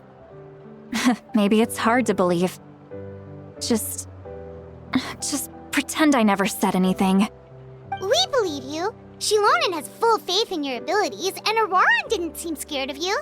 He thinks of you as his granny, right? Yes, but Auroran's a special case. Mawika already told you about her plan. And you've given so much help to Auroran and me. You deserve to learn the full truth. Auroran's not like other people. As I mentioned, he was abandoned as a child. The reason being, his soul is incomplete. The Masters of the Nightwind view this as a bad omen, capable of bringing about illness and misfortune. No one knows who his parents were. He was just left on a rock in the wilderness. It's a miracle he wasn't devoured by some wild beast. The Masters of the Nightwind believe they can see human souls, and in Auroran's incomplete soul, they saw a possibility for Natlan. A possibility to turn Auroran into a vessel for lost souls. The ceremony would allow lost souls to gather within him. Auroran would then be sent to the Night Kingdom to return the souls to their rightful place, strengthening the ley lines and completing the ceremony. Wait, that doesn't sound right. Now you see the problem. When damage occurs to the Night Kingdom, the souls held within disperse and remain adrift, unable to find a way back to the ley lines. This loss of souls damages the Night Kingdom even further. The ceremony can send back countless souls at once, which would benefit the Night Kingdom and the souls themselves. Of course, the vessel, Auroran, would be sacrificed in the process. I wasn't surprised the chief at the time came up with the plan. The ley lines were already in a terrible state. A suitable candidate for the ceremony appears, and now you have the chance to make things better. Of course you're going to take it. When the chief asked for my opinion, I didn't give my approval, but I didn't object either. So they went ahead with the ceremony. It failed, and Auroran escaped with his life. Pathetic, isn't it? By not objecting, I basically gave them the go-ahead. Maybe they didn't have my explicit approval, but it's not like I did the right thing. If the ceremony was successful, Auroron would probably be dead. Of course, in my tribe, death is rarely something to fear. But what kind of message would we be sending by sentencing a newborn to death? By using a human life as a tool? It's not right. So, when I learned the ceremony had failed, I was ashamed by my inaction and absolutely relieved by the result. The plan was never a secret. Or, I guess I should say, there was no point to keeping it a secret. A simple investigation from Auroron would reveal everything. Everyone thought he would be happy he survived. And he never really said anything to the contrary. But just as I was about to put all of it behind me, he asks this question. Would Natlan have been saved if the ceremony succeeded? Wait, but it's not his fault. He knows that, but he still feels guilty. Auroron has a strong ability to perceive souls, more than any of us. He understands just how dire the situation with ley lines has become. Maybe he chose to work with the Fatui because he still thinks he owes a debt to Natlan. I can only imagine what they told him. Traveler, didn't the captain say he found a way to solve the crisis? Maybe that's what brought Auroron into this. Anyway, we can't just let things go on like this. We have to convince him to come back!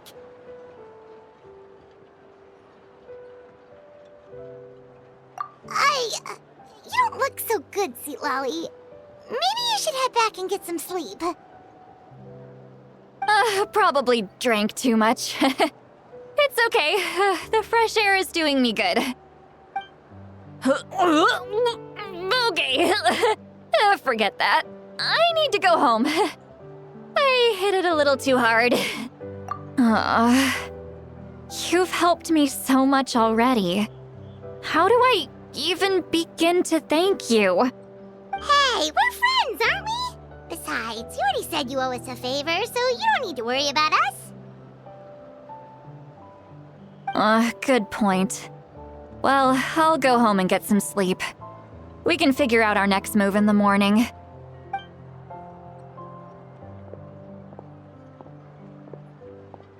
Friends. I like the sound of that. Auroron's probably back with the captain, don't you think? You mean about the backup plan? Do you really believe what the captain told us? Yeah, you're right. We should just go to her directly. But she's probably asleep. We can find her first thing in the morning. For now, let's... go to bed.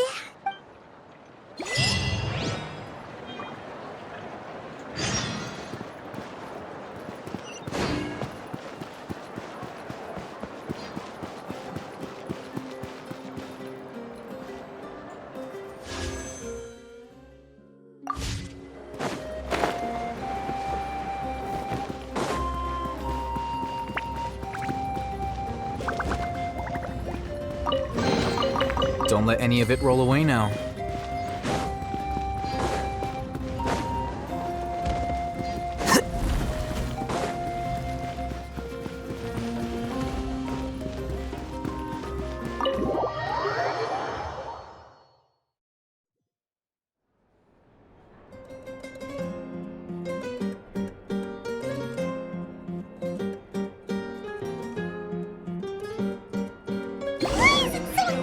Outside. Paimon still half asleep. Well, guess we should see what's going on.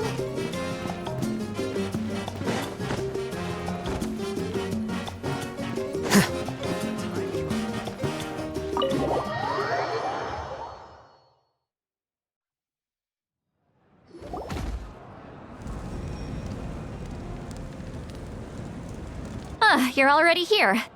I was just about to come get you. Wow, you're up early. That's impressive, especially after all the drinking last night. Let's not bring up last night. I'm embarrassed about the whole thing. Anyway, I was also woken up by the commotion.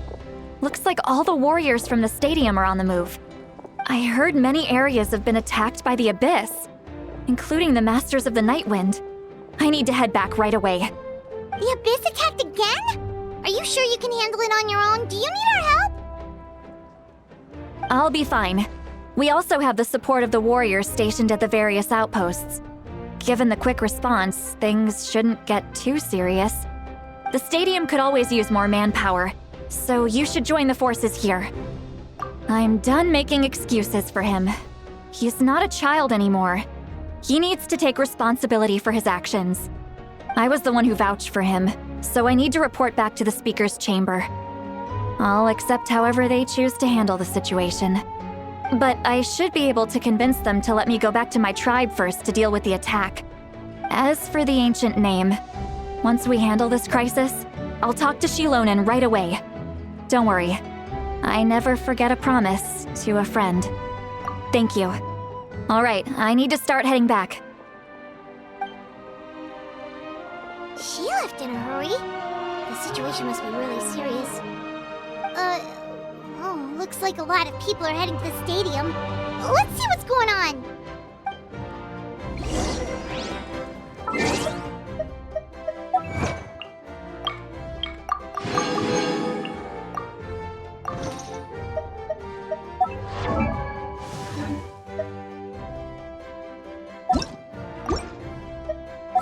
Wait. Huh?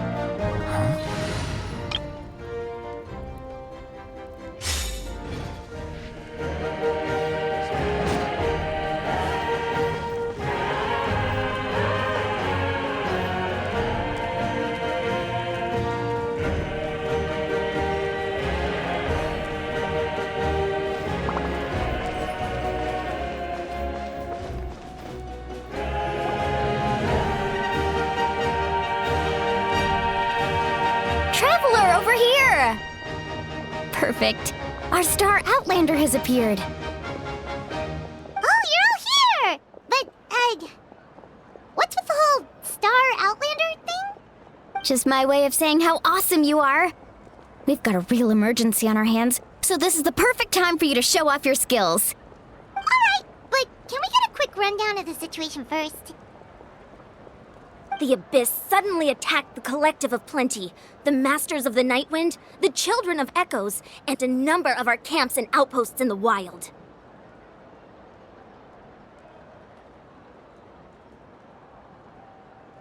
Yes, and the attacks are increasing in frequency.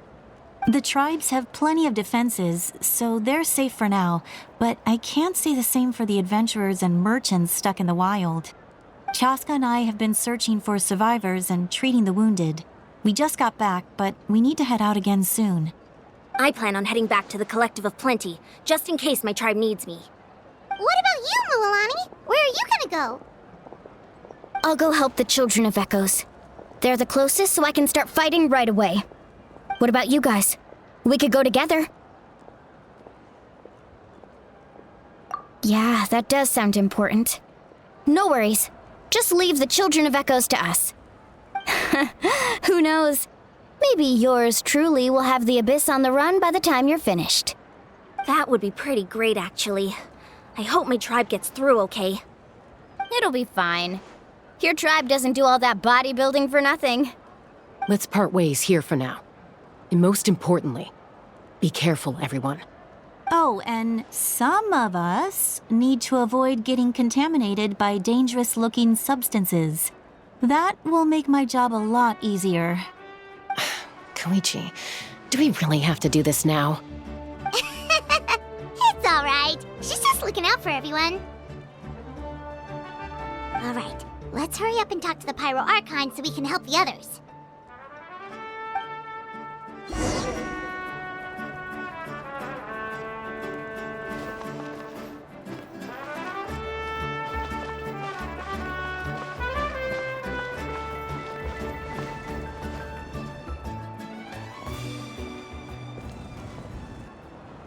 Oh, it's you two.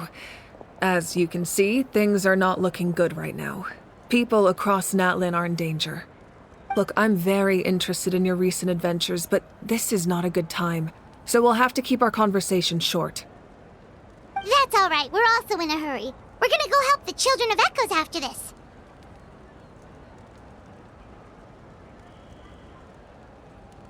What?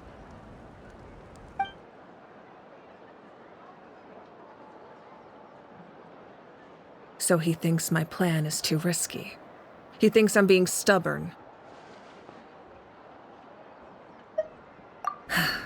I shouldn't underestimate the Fatui's ability to gather intelligence. The Gnosis does have that function, but there's more to the story. I will answer you honestly, but you must help me keep this a secret. I can use the power of the Gnosis to save Natlan, but it comes at a heavy price. The Gnosis would drain all the souls and memories from the Night Kingdom and weave them into a giant net, which would surround the ley lines and protect them against abyssal corrosion. Wait, you can use souls to weave a net? But does that mean... Yes. It means sacrificing those souls in the process. Souls are just another form of life. The cruelty of this method is self-evident. The Night Kingdom not only houses the souls of the dead, but also our memories and legends. Using the Gnosis means converting all three into material for the net, erasing our history and culture. Even then, the net can still become corroded. If we cannot find a way to repair the damaged ley lines before that happens, then all those sacrifices are for nothing. Given the enormity of the price, it's a solution I refuse to consider right now. I want us to win, but I also care about how we win, and what that means for us in the end. Now it's true, both plans come at a risk, but after weighing up, Natlan is unique among the nations of Teyvat. Given the ever-looming threat of the Abyss, the Pyro Archons had to account for the worst-case scenario. Having a contingency plan is our duty, not just to the people of Natlan, but to all who live on this continent. Still, this has always been a well-kept secret. I'm very curious how the captain learned this information. Oh, one more thing? The captain said he found another way to solve the problem. Could be equally as extreme, though. Without the Gnosis, he should have no other option. But I see no reason for him to lie. Seems like our only path forward is to track him down, so he can answer that question for us.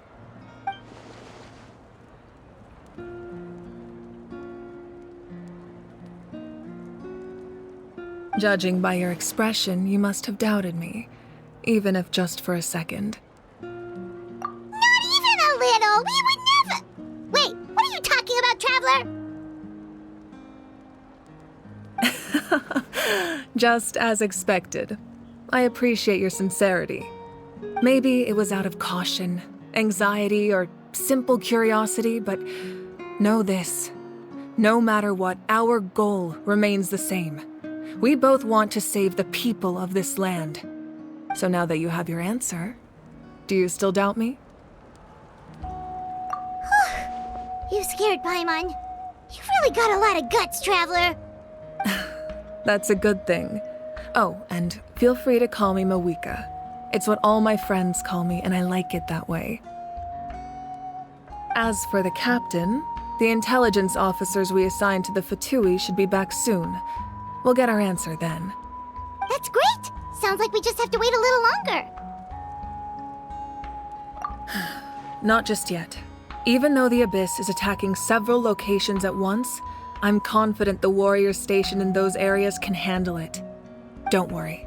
I just need to finish coordinating our available manpower, then I'll take a small team to handle the difficult locations. Wait, you're going to fight in person? Didn't you give up your power? That's true. I'm far less powerful than a god in my current state.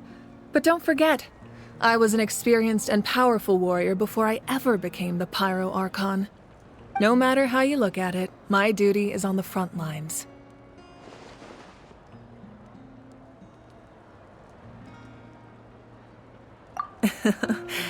I just think there's strength in numbers.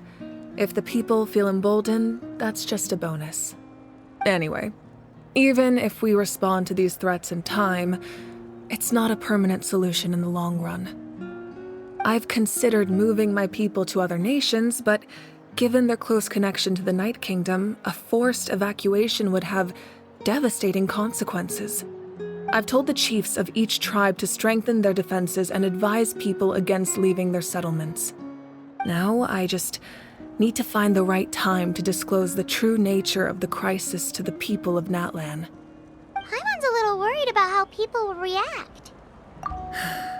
Yes, but that won't be the only response.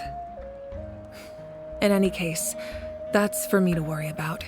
I'll let you know when we have more information on the captain. All right, we should head out. Maybe we can join up with Milani. She can't be too far ahead.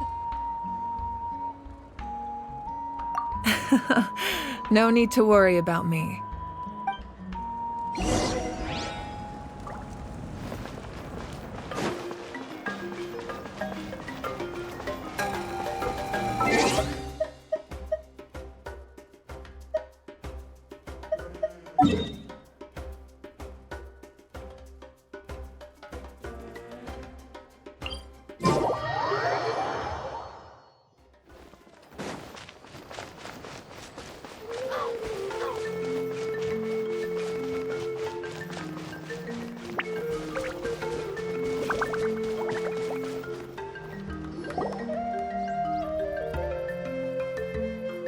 Quick, over here! To safety!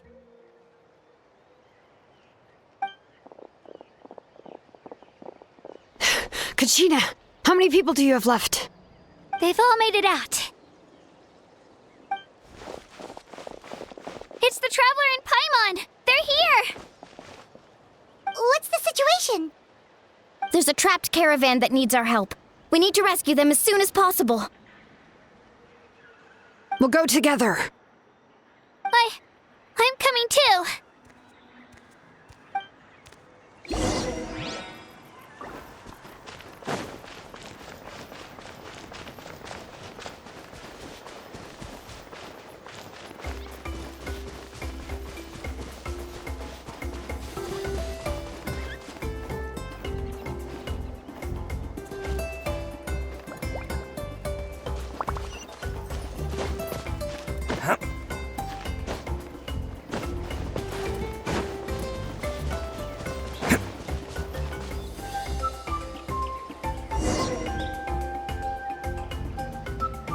Stay safe.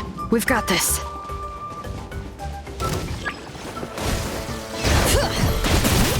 Let engraved names echo! Let her rip! Drilling down! Yeah! Let's ride! Yeah! Let's shred, Sharky! Yeah! Go! Yeah!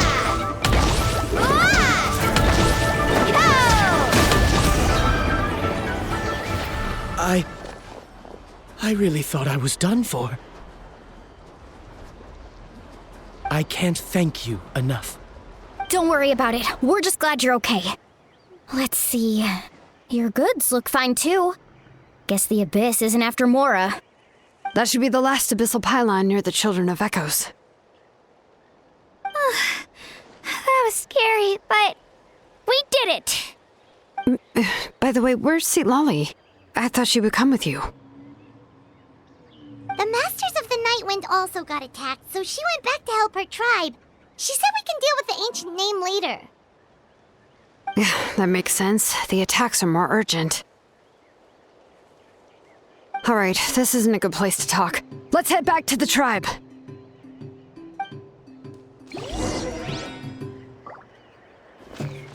Can't catch me.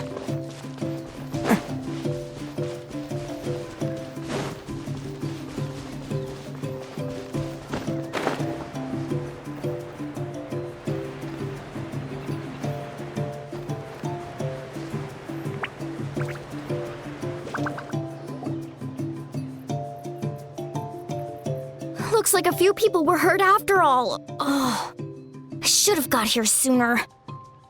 The Abyss threw a lot at us at once. I rushed out as soon as I heard the alarm, and there were already so many monsters. Before long, Kachina brought over a whole group of warriors, and just like that, we destroyed several pylons as a team. I wasn't in charge or anything. We just happened to be together. Still, I think this proves that camping in the wild was a great idea. That's how we were able to respond so fast.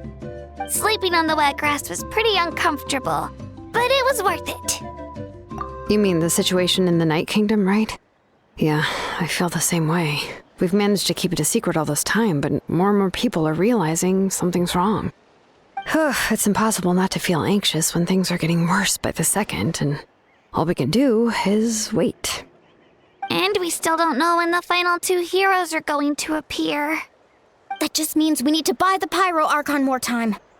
Keep pushing, everyone. Every battle is worth something. You really are an eternal optimist, Mualani. You always find a way to cheer people up. Why, thank you. I guess it's one of my better qualities.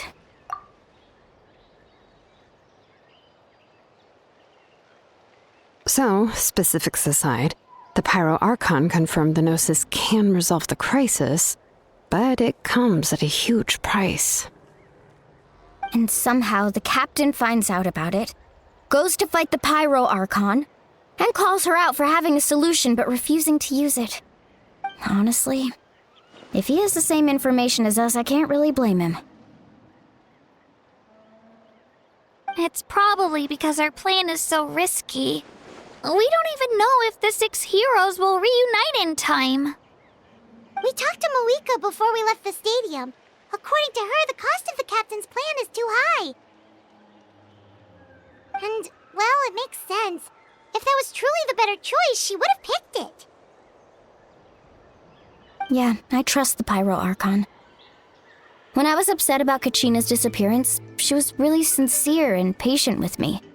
Plus, she burned down all those precious mementos for Kachina.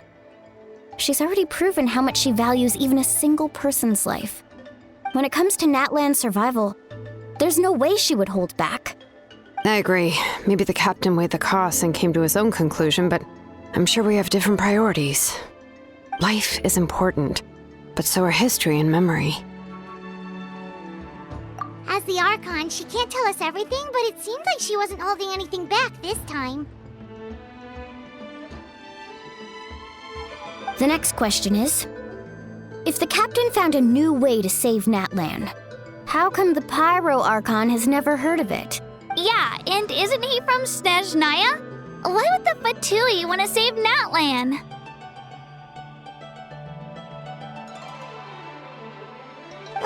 This is all super confusing. We still don't have enough information. Once we figure out what the Fatui are doing, we'll have our answer. Let's head back then. Malika said her intelligence officers should return soon. With how many Fatui there are, someone's bound to give something away. Sounds good. I have a few theories of my own. With a bit more information, we just might get to the bottom of the whole thing. Want to join our garrison, Mualani? I was just about to ask. Count me in. If I was just a bit faster, we could have prevented a few people from getting hurt. People who could help us in the next battle. Then you should go register right away. It shouldn't take long. Everyone's looking for people. Register? Nah. I'll just follow you around. You know, go where you go, do what you do. Okay, but then you have to follow my orders. You got it. I just don't want to make the trip back. It's so far. All right. See you all later. Let's get together and celebrate once this is over. Oh, you betcha!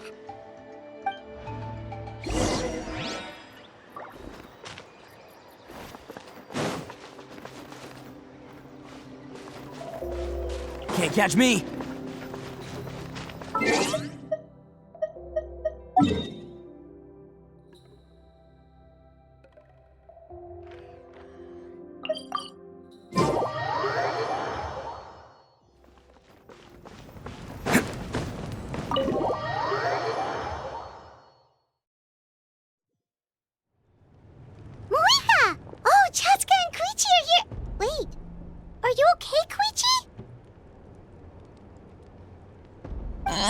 fine.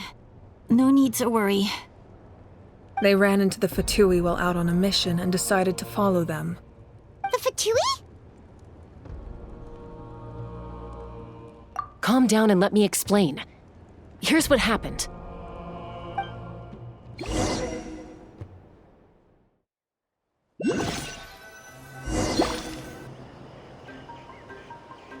Watch out. It's the Fatui. Were they attacked by the Abyss? No, wait. It looks like they're protecting a group of travelers. Over there. Do you see? You're right. That's a traveling group from Natlan. Could they be trading for something? Let's keep observing for now. We're glad you're okay. Given the appearance of abyss monsters all over Natlan, you should cancel your journey and seek shelter at the stadium or one of the tribes. Thank you so much. I wish there was something we could give you. We don't expect anything in return. We were out on a mission and saw you being attacked. It was our decision to help. If you truly wish to repay the favor, you can keep this a secret. If anyone asks, just say you were saved by warriors from Natlan. Oh, okay. We can do that. But... We're not asking you to cover up our activities. We haven't done anything illegal. Our captain simply wishes to remain undisturbed. Nonetheless, the decision remains yours. If we wanted to keep you quiet, we would have employed a harsher method. Got it. We'll get going now. Did you hear that? They mentioned a captain. Isn't that who the Pyro Archon is looking for? Exactly. We could be onto something big. Still, there was no trade. They were just helping people in need. I didn't sense an ulterior motive. I didn't believe the captain when he said he wanted to save Natlan. But based on what we just saw, it's possible he was telling the truth. Maybe we've been wrong about the Fatui this whole time. It's too early to say. Let's follow them and see what's really going on.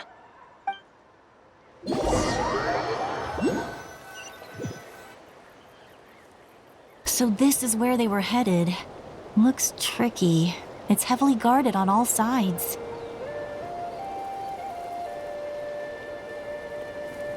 Koichi, wait for me here. I'll go in and check it out. Oh, no you don't. How are you planning to get through all the guards?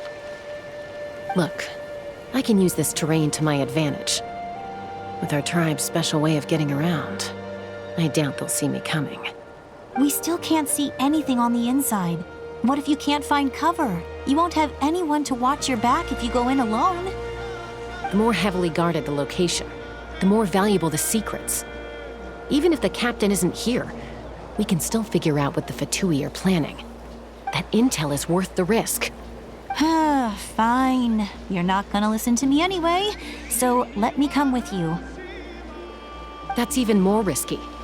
You've been running around saving people for days. You're already at your limit. I'm confident I can protect myself. I'm not sure you can say the same. At least right now. I can. You really believe that? Fine, don't believe me. But you can't honestly tell me infiltrating a heavily guarded Fatui hideout all on your own sounds more reasonable. You know, growing up, even if I insisted on doing something, it never gave you any trouble. I'm not sure you can say the same. All right. If we start arguing, this will never end. We can't let this opportunity go to waste. Guess that means I win. Don't worry, you're not the only capable young person from our tribe. I can handle this. All right, same plan as usual. We split up, communicate with hand signals, make sure our blind spots are covered, and support each other once we strike. Got your ropes? Yeah, let's go.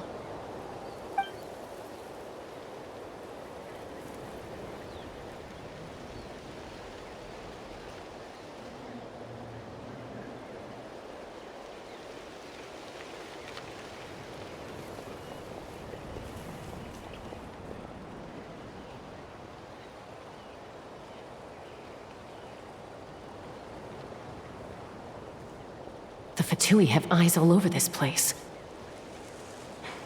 I should wait for Koichi's signal.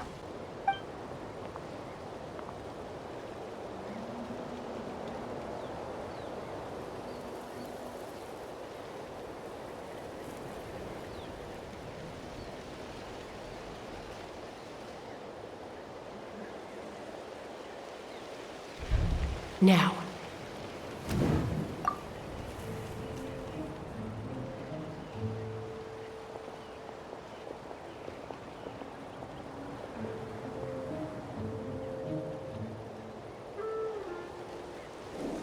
Not sure how many chances I'm gonna get.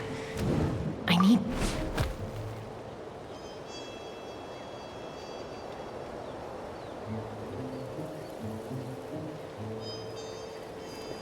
Good. I made it without getting caught. I should get to that platform over there. But it's guarded by the Fatui. Koichi should have line of sight. I'll wait for her signal.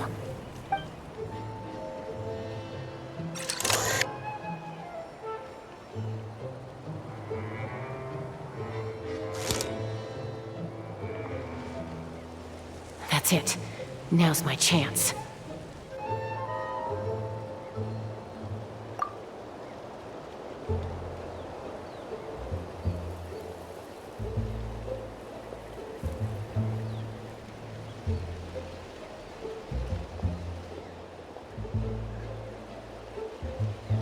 It's no use staying in one place. I should keep moving. Looks like Chaska is helping me by keeping an eye on the Fatui movements. I'll wait for her signal.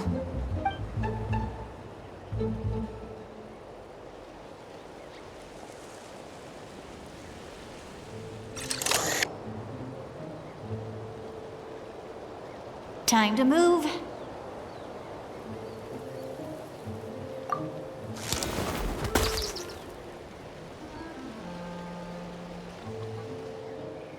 Whew! That was close. Almost got caught. Probably can't make it over in one go. I'll wait for my next chance. Now's my chance.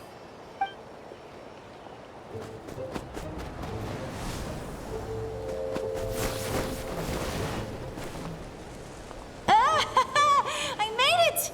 That'll show my sister. Let's see. The Fatui's occupying all the best locations. If we could just get past them somehow. Wait, I've got it!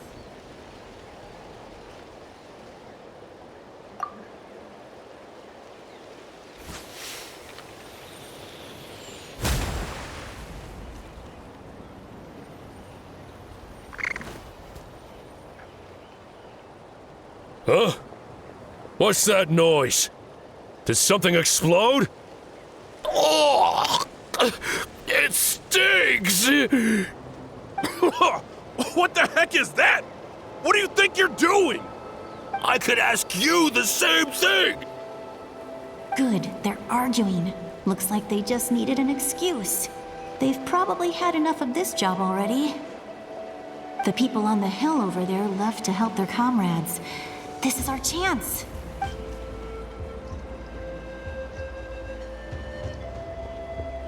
Come get me, Chaska. I hope she gets this hand signal. That's Koichi's signal. Smart idea. Alright, time to move. Give me your hand, quick. Coming! I checked, and this way is completely clear. It should lead us to the deepest part of this place.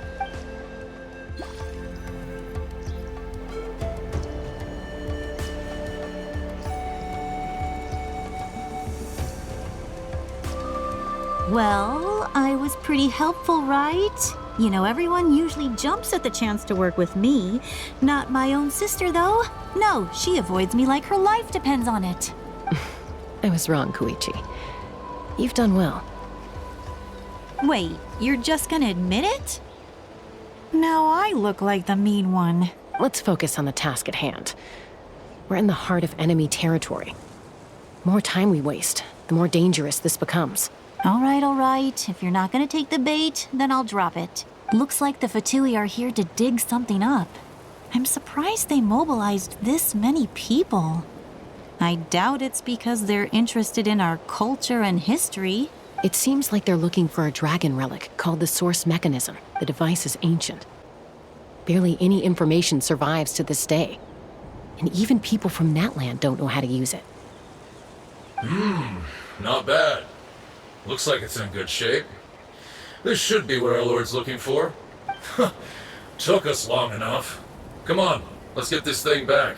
Back? Back where? Should we keep following? You really want to keep going? Of course. We make a good team, don't you think? No reason to stop now. What was that sound? Uh-oh. We've been spotted. Time to go. Falling rock incoming! Watch out for your gadget! What? You'll regret that! After them!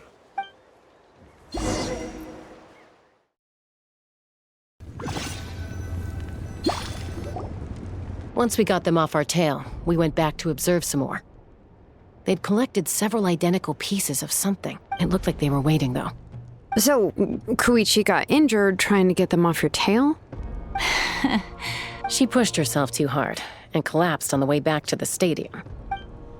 Well, I didn't cause you any trouble while we were fighting, right? So my perfect record remains. You've done very well. I could make a comment on knowing your limits, but it's not my place. I know. I'm already reflecting on my actions. So, our current intel suggests the Fatui is after the Source Mechanism. The device is a complete mystery, even to us. What does the captain want with it? I have no idea.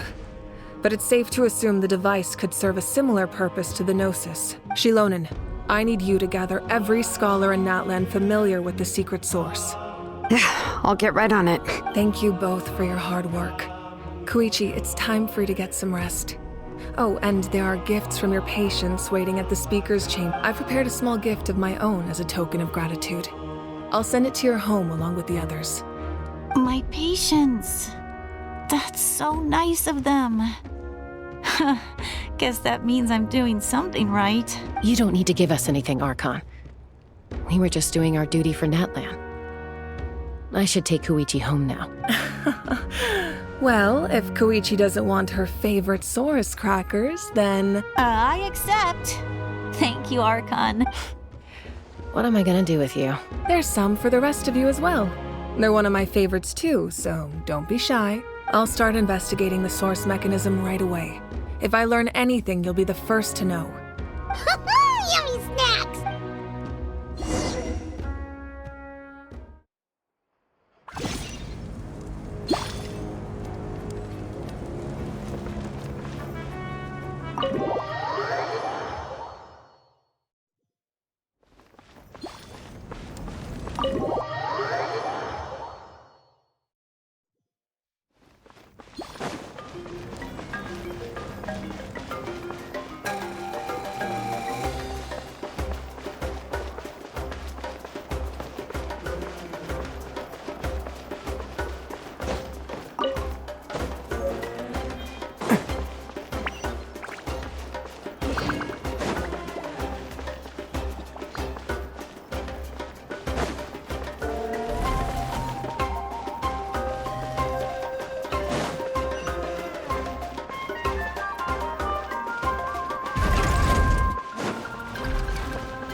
What's next for you two? I'm taking Koichi home. With our parents there to keep an eye on her, I can make sure she actually rests. Hey, it's not like I'm some kind of prisoner. I'll be fine in a day or two. There's no need to go all the way home. That's what you always say. Everything's no big deal until you collapse. What if the Abyss attacks again? You're saying if I let you rest in a hotel, you're not gonna rush out the minute you hear the alarm? I won't. Triple promise I won't. Mm-hmm. Fine. On the off chance something like that were to happen, I might. But I'm a doctor. I have a duty to help people in need, no matter how hard or tiring the work gets. I guess you're right. but I don't have to like it. This reminds Paimon of when we first met. Except you were the one trying to stop Chaska from doing something. I'd do the same for anyone trying to put their life in danger. As a doctor, I don't want people to get hurt because of a rat. Then try to see things from my perspective. You clearly want to protect your patients. So can't you understand why your own sister would feel the same way about you? The two of you are the same, you know? I disagree. I understand the risks and costs of my decisions. Who wants to be like her? Overconfident, always making excuses when things go wrong. That's just not true. You think I don't have proof? Okay, don't get into another fight. Just pretend Paimon never said anything. Don't worry, Paimon. You didn't do anything wrong. Arguing is just how we communicate. Neither of us really takes it to heart. Plus, I guess we are similar in some ways. Maybe I rush into things without thinking, but I learned that from her. We're family. I can't help it if my older sister is a bad influence. Okay, you don't have to put it that way. So, you're all good now? Neither of us are really the type to back down, so we'll always have our differences. But still, we get along in our own way. Plus, I know you'll wake up one day and realize I was right all along. I just need to wait. Be my guest. Come on, let's get you home. See you later, Traveler and Paimon.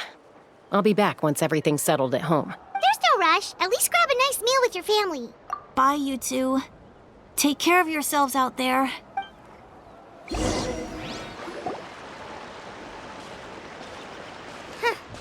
Those two will probably make up for real at some point, right? Well, we've learned a lot. Let's go over everything that we know so far.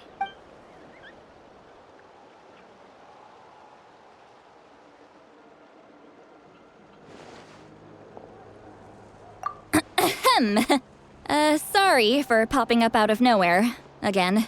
Why do you look so awkward? Oh, is there something you need from us? Okay, I won't beat around the bush. Oh, and I'm sorry for interrupting your rest. I'll treat you to some charcoal grilled steak to make up for it. Awesome! Just give us your orders! Hey, friends don't order each other around. I'm just here to share some news. Remember what we talked about before parting ways? Oh yeah, you mentioned how Auroron has always wanted to save Natlan, and something about his soul being fragmented. Paimon and the Traveler discussed it after you left, and we think Auroron is probably back with the captain. What do you think? I agree with your hypothesis. And just now, I confirmed it myself. Auroron came back. He helped the Masters of the Nightwind defend our camp. What? He came back?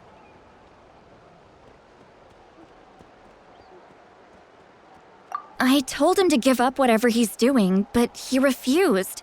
He said they're just one step away from success, so there's no way he can back out now.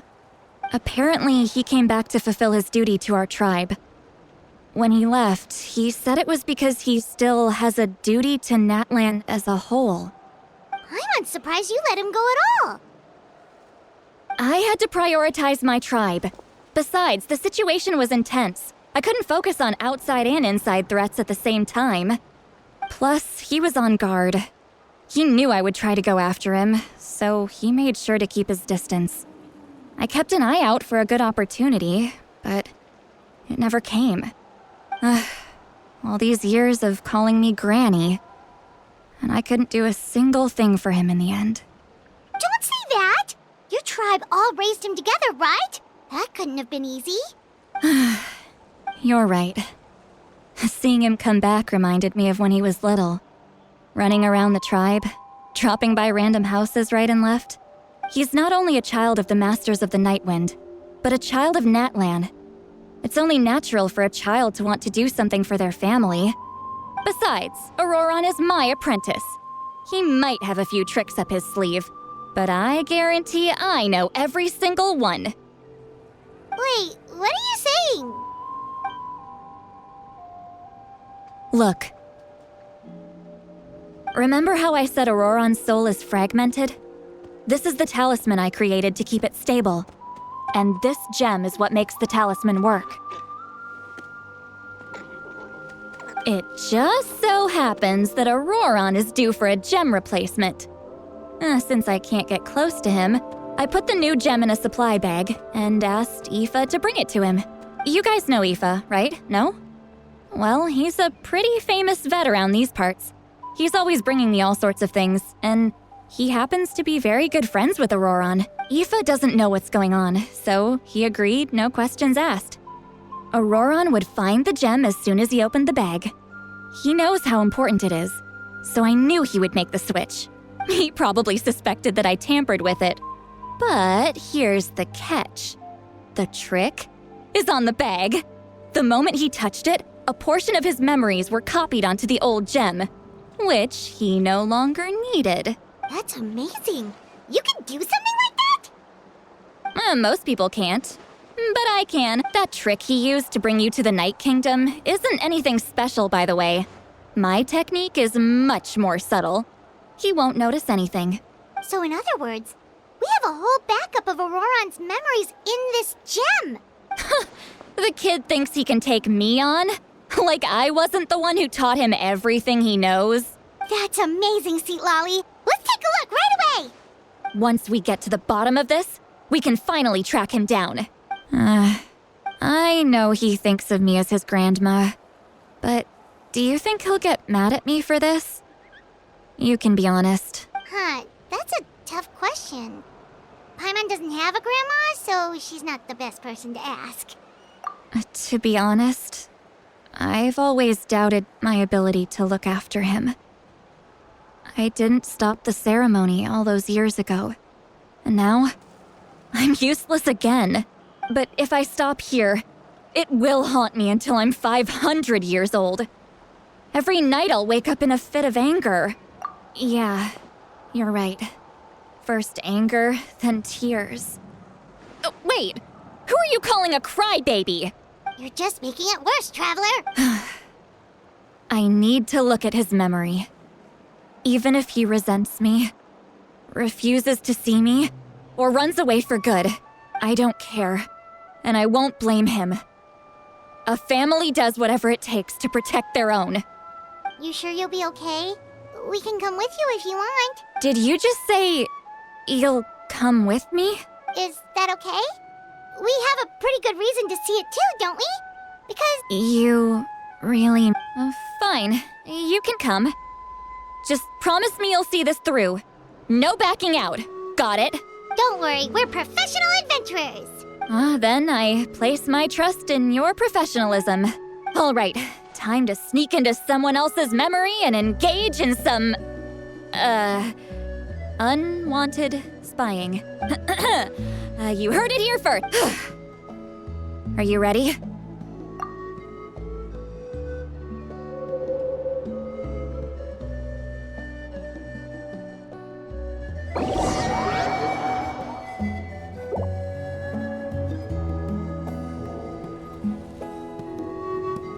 Look how good you're doing. You'll grow into nice big radishes in the future. And you? Aoife says you're taking up too much space, but I think you're a good tree. What do you think? Hey! How's it going, Auroron? Good. How are you, Uncle Okanbi? Can't complain. What you up to? Naming your vegetables again? No, just some idle conversation. Sounds fascinating. What did they say? They told me you were coming and that you would take some produce with you. Ha! Only if you're offering. By the way, I ran into Aoife yesterday. He told me Chaska's fostering a saurian at his place. Said the thing trampled over a part of your radish garden. I hope you two didn't get into a huge fight. No, don't worry. I'll find a way for him to make it up to me. I've already wrapped your share of the produce. Here you go. You really knew I was coming. That's pretty amazing. Light up the smoke and you can see the path through the shadows. That's what everyone says. Hey, have you seen that strange group of people that just appeared out of nowhere? Appeared out of nowhere? I don't think so. It's the Fatui. Their leader seems like a big deal. He didn't bring many men with him, but they're all elite warriors. It seems like they're looking for someone, but I wouldn't go around asking too many questions. If you run into them, be careful.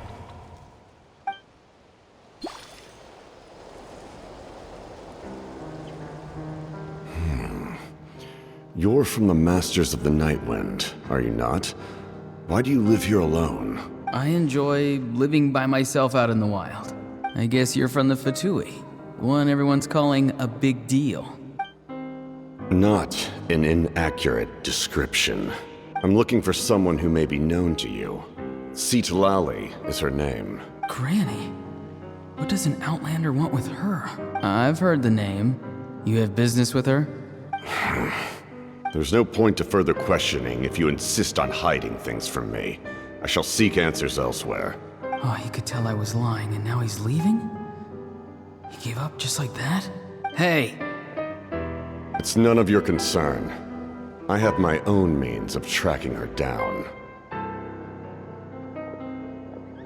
Why are the Fatui looking for her? What does she have to do with them? I can't just let them go like this. I have to figure out what they're planning.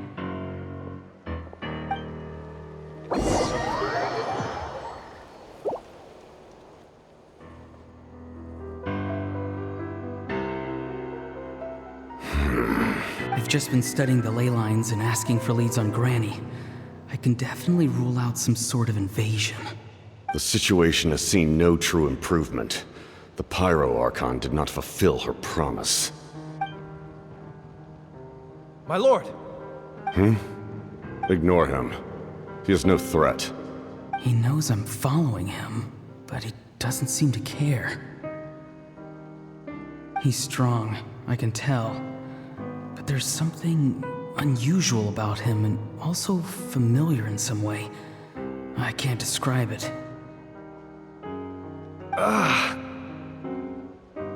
What is it? My lord, I feel dizzy. A ley line disturbance.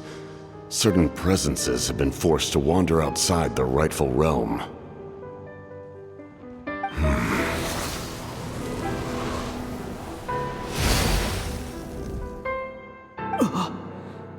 That was a spell from the Masters of the Nightwind. How did he know that? Is he sending those escaped souls back into the ley lines? How did he do that so easily? Soulfaring is supposed to be extremely difficult. This could be related to why he's searching for Granny. I feel much better. Thank you, my lord. Think nothing of it. Stay vigilant, and continue to gather information. The Abyss could attack at any moment. If you notice any irregularities, assume drill formation and be prepared to fight. However, there's no reason to over-engage. Information is our first priority. Yes, sir. Why are the Fatui fighting against the Abyss? Do they really mean us no harm?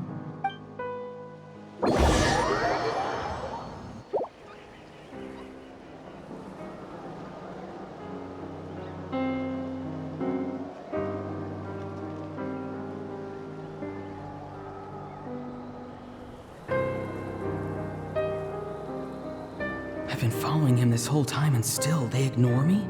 Do they really not care? It seems like his subordinates referred to him as the captain. Never heard of him before. And now he's headed to the stadium. That's unusual. Oh, what is he gonna do? You two, with me. Everyone else, wait here as instructed. Send word to the other teams to retreat immediately if this fails. Yes, sir! He's going inside? But the Pyro Archon is in there. What does he want with her? Forgive me, my lord. Allow me to check one more time. Do you truly wish to do this? The time for idle observation is over. It now falls on me to act. This nation is out of time. Yes, sir.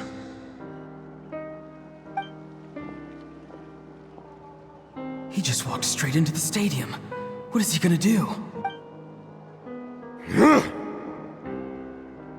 They're both incredibly strong. How long will they have to fight until someone comes out on top? Wait, this feeling. Just like the other day near the ley lines, it's faint, like a soul's trying to escape. Where is it coming from? Is that why he's looking for Granny? If he dies here, then all clues will be lost. I can't let that happen.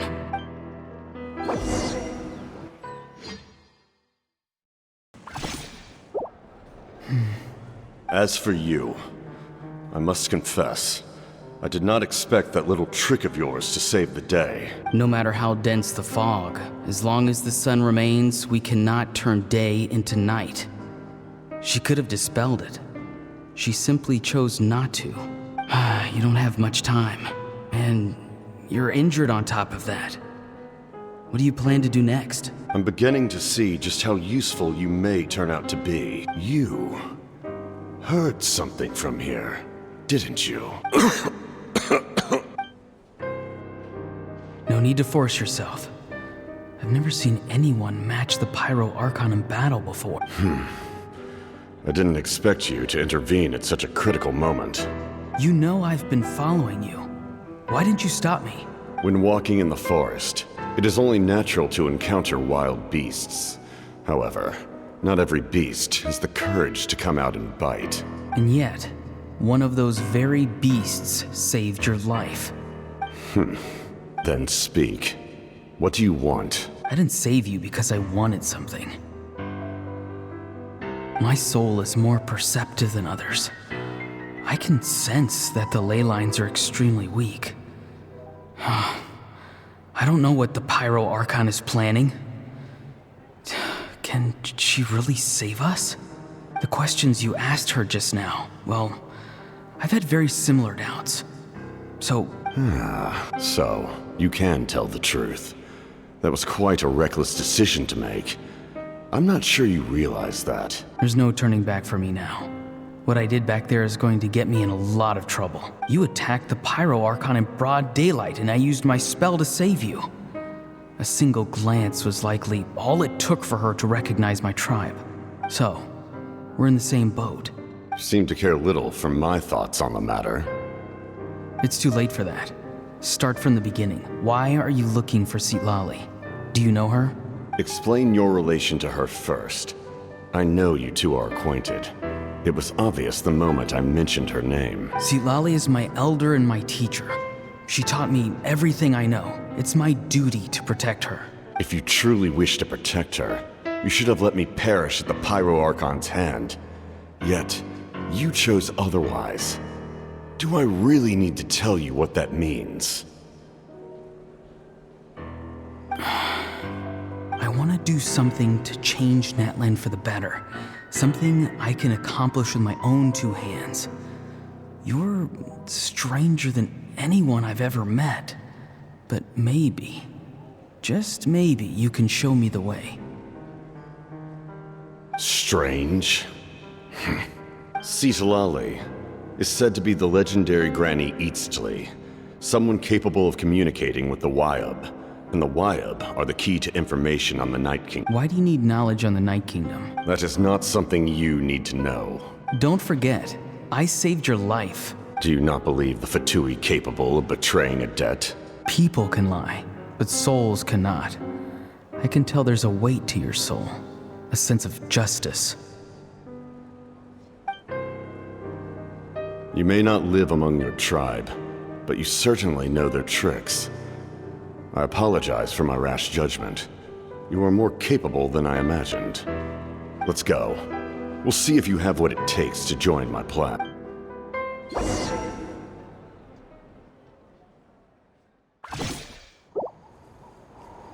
I see. Interesting approach. Worth trying, I think. Rather than weaving a net to protect the ley lines, this method would address the root problem by reconstructing the ley lines themselves.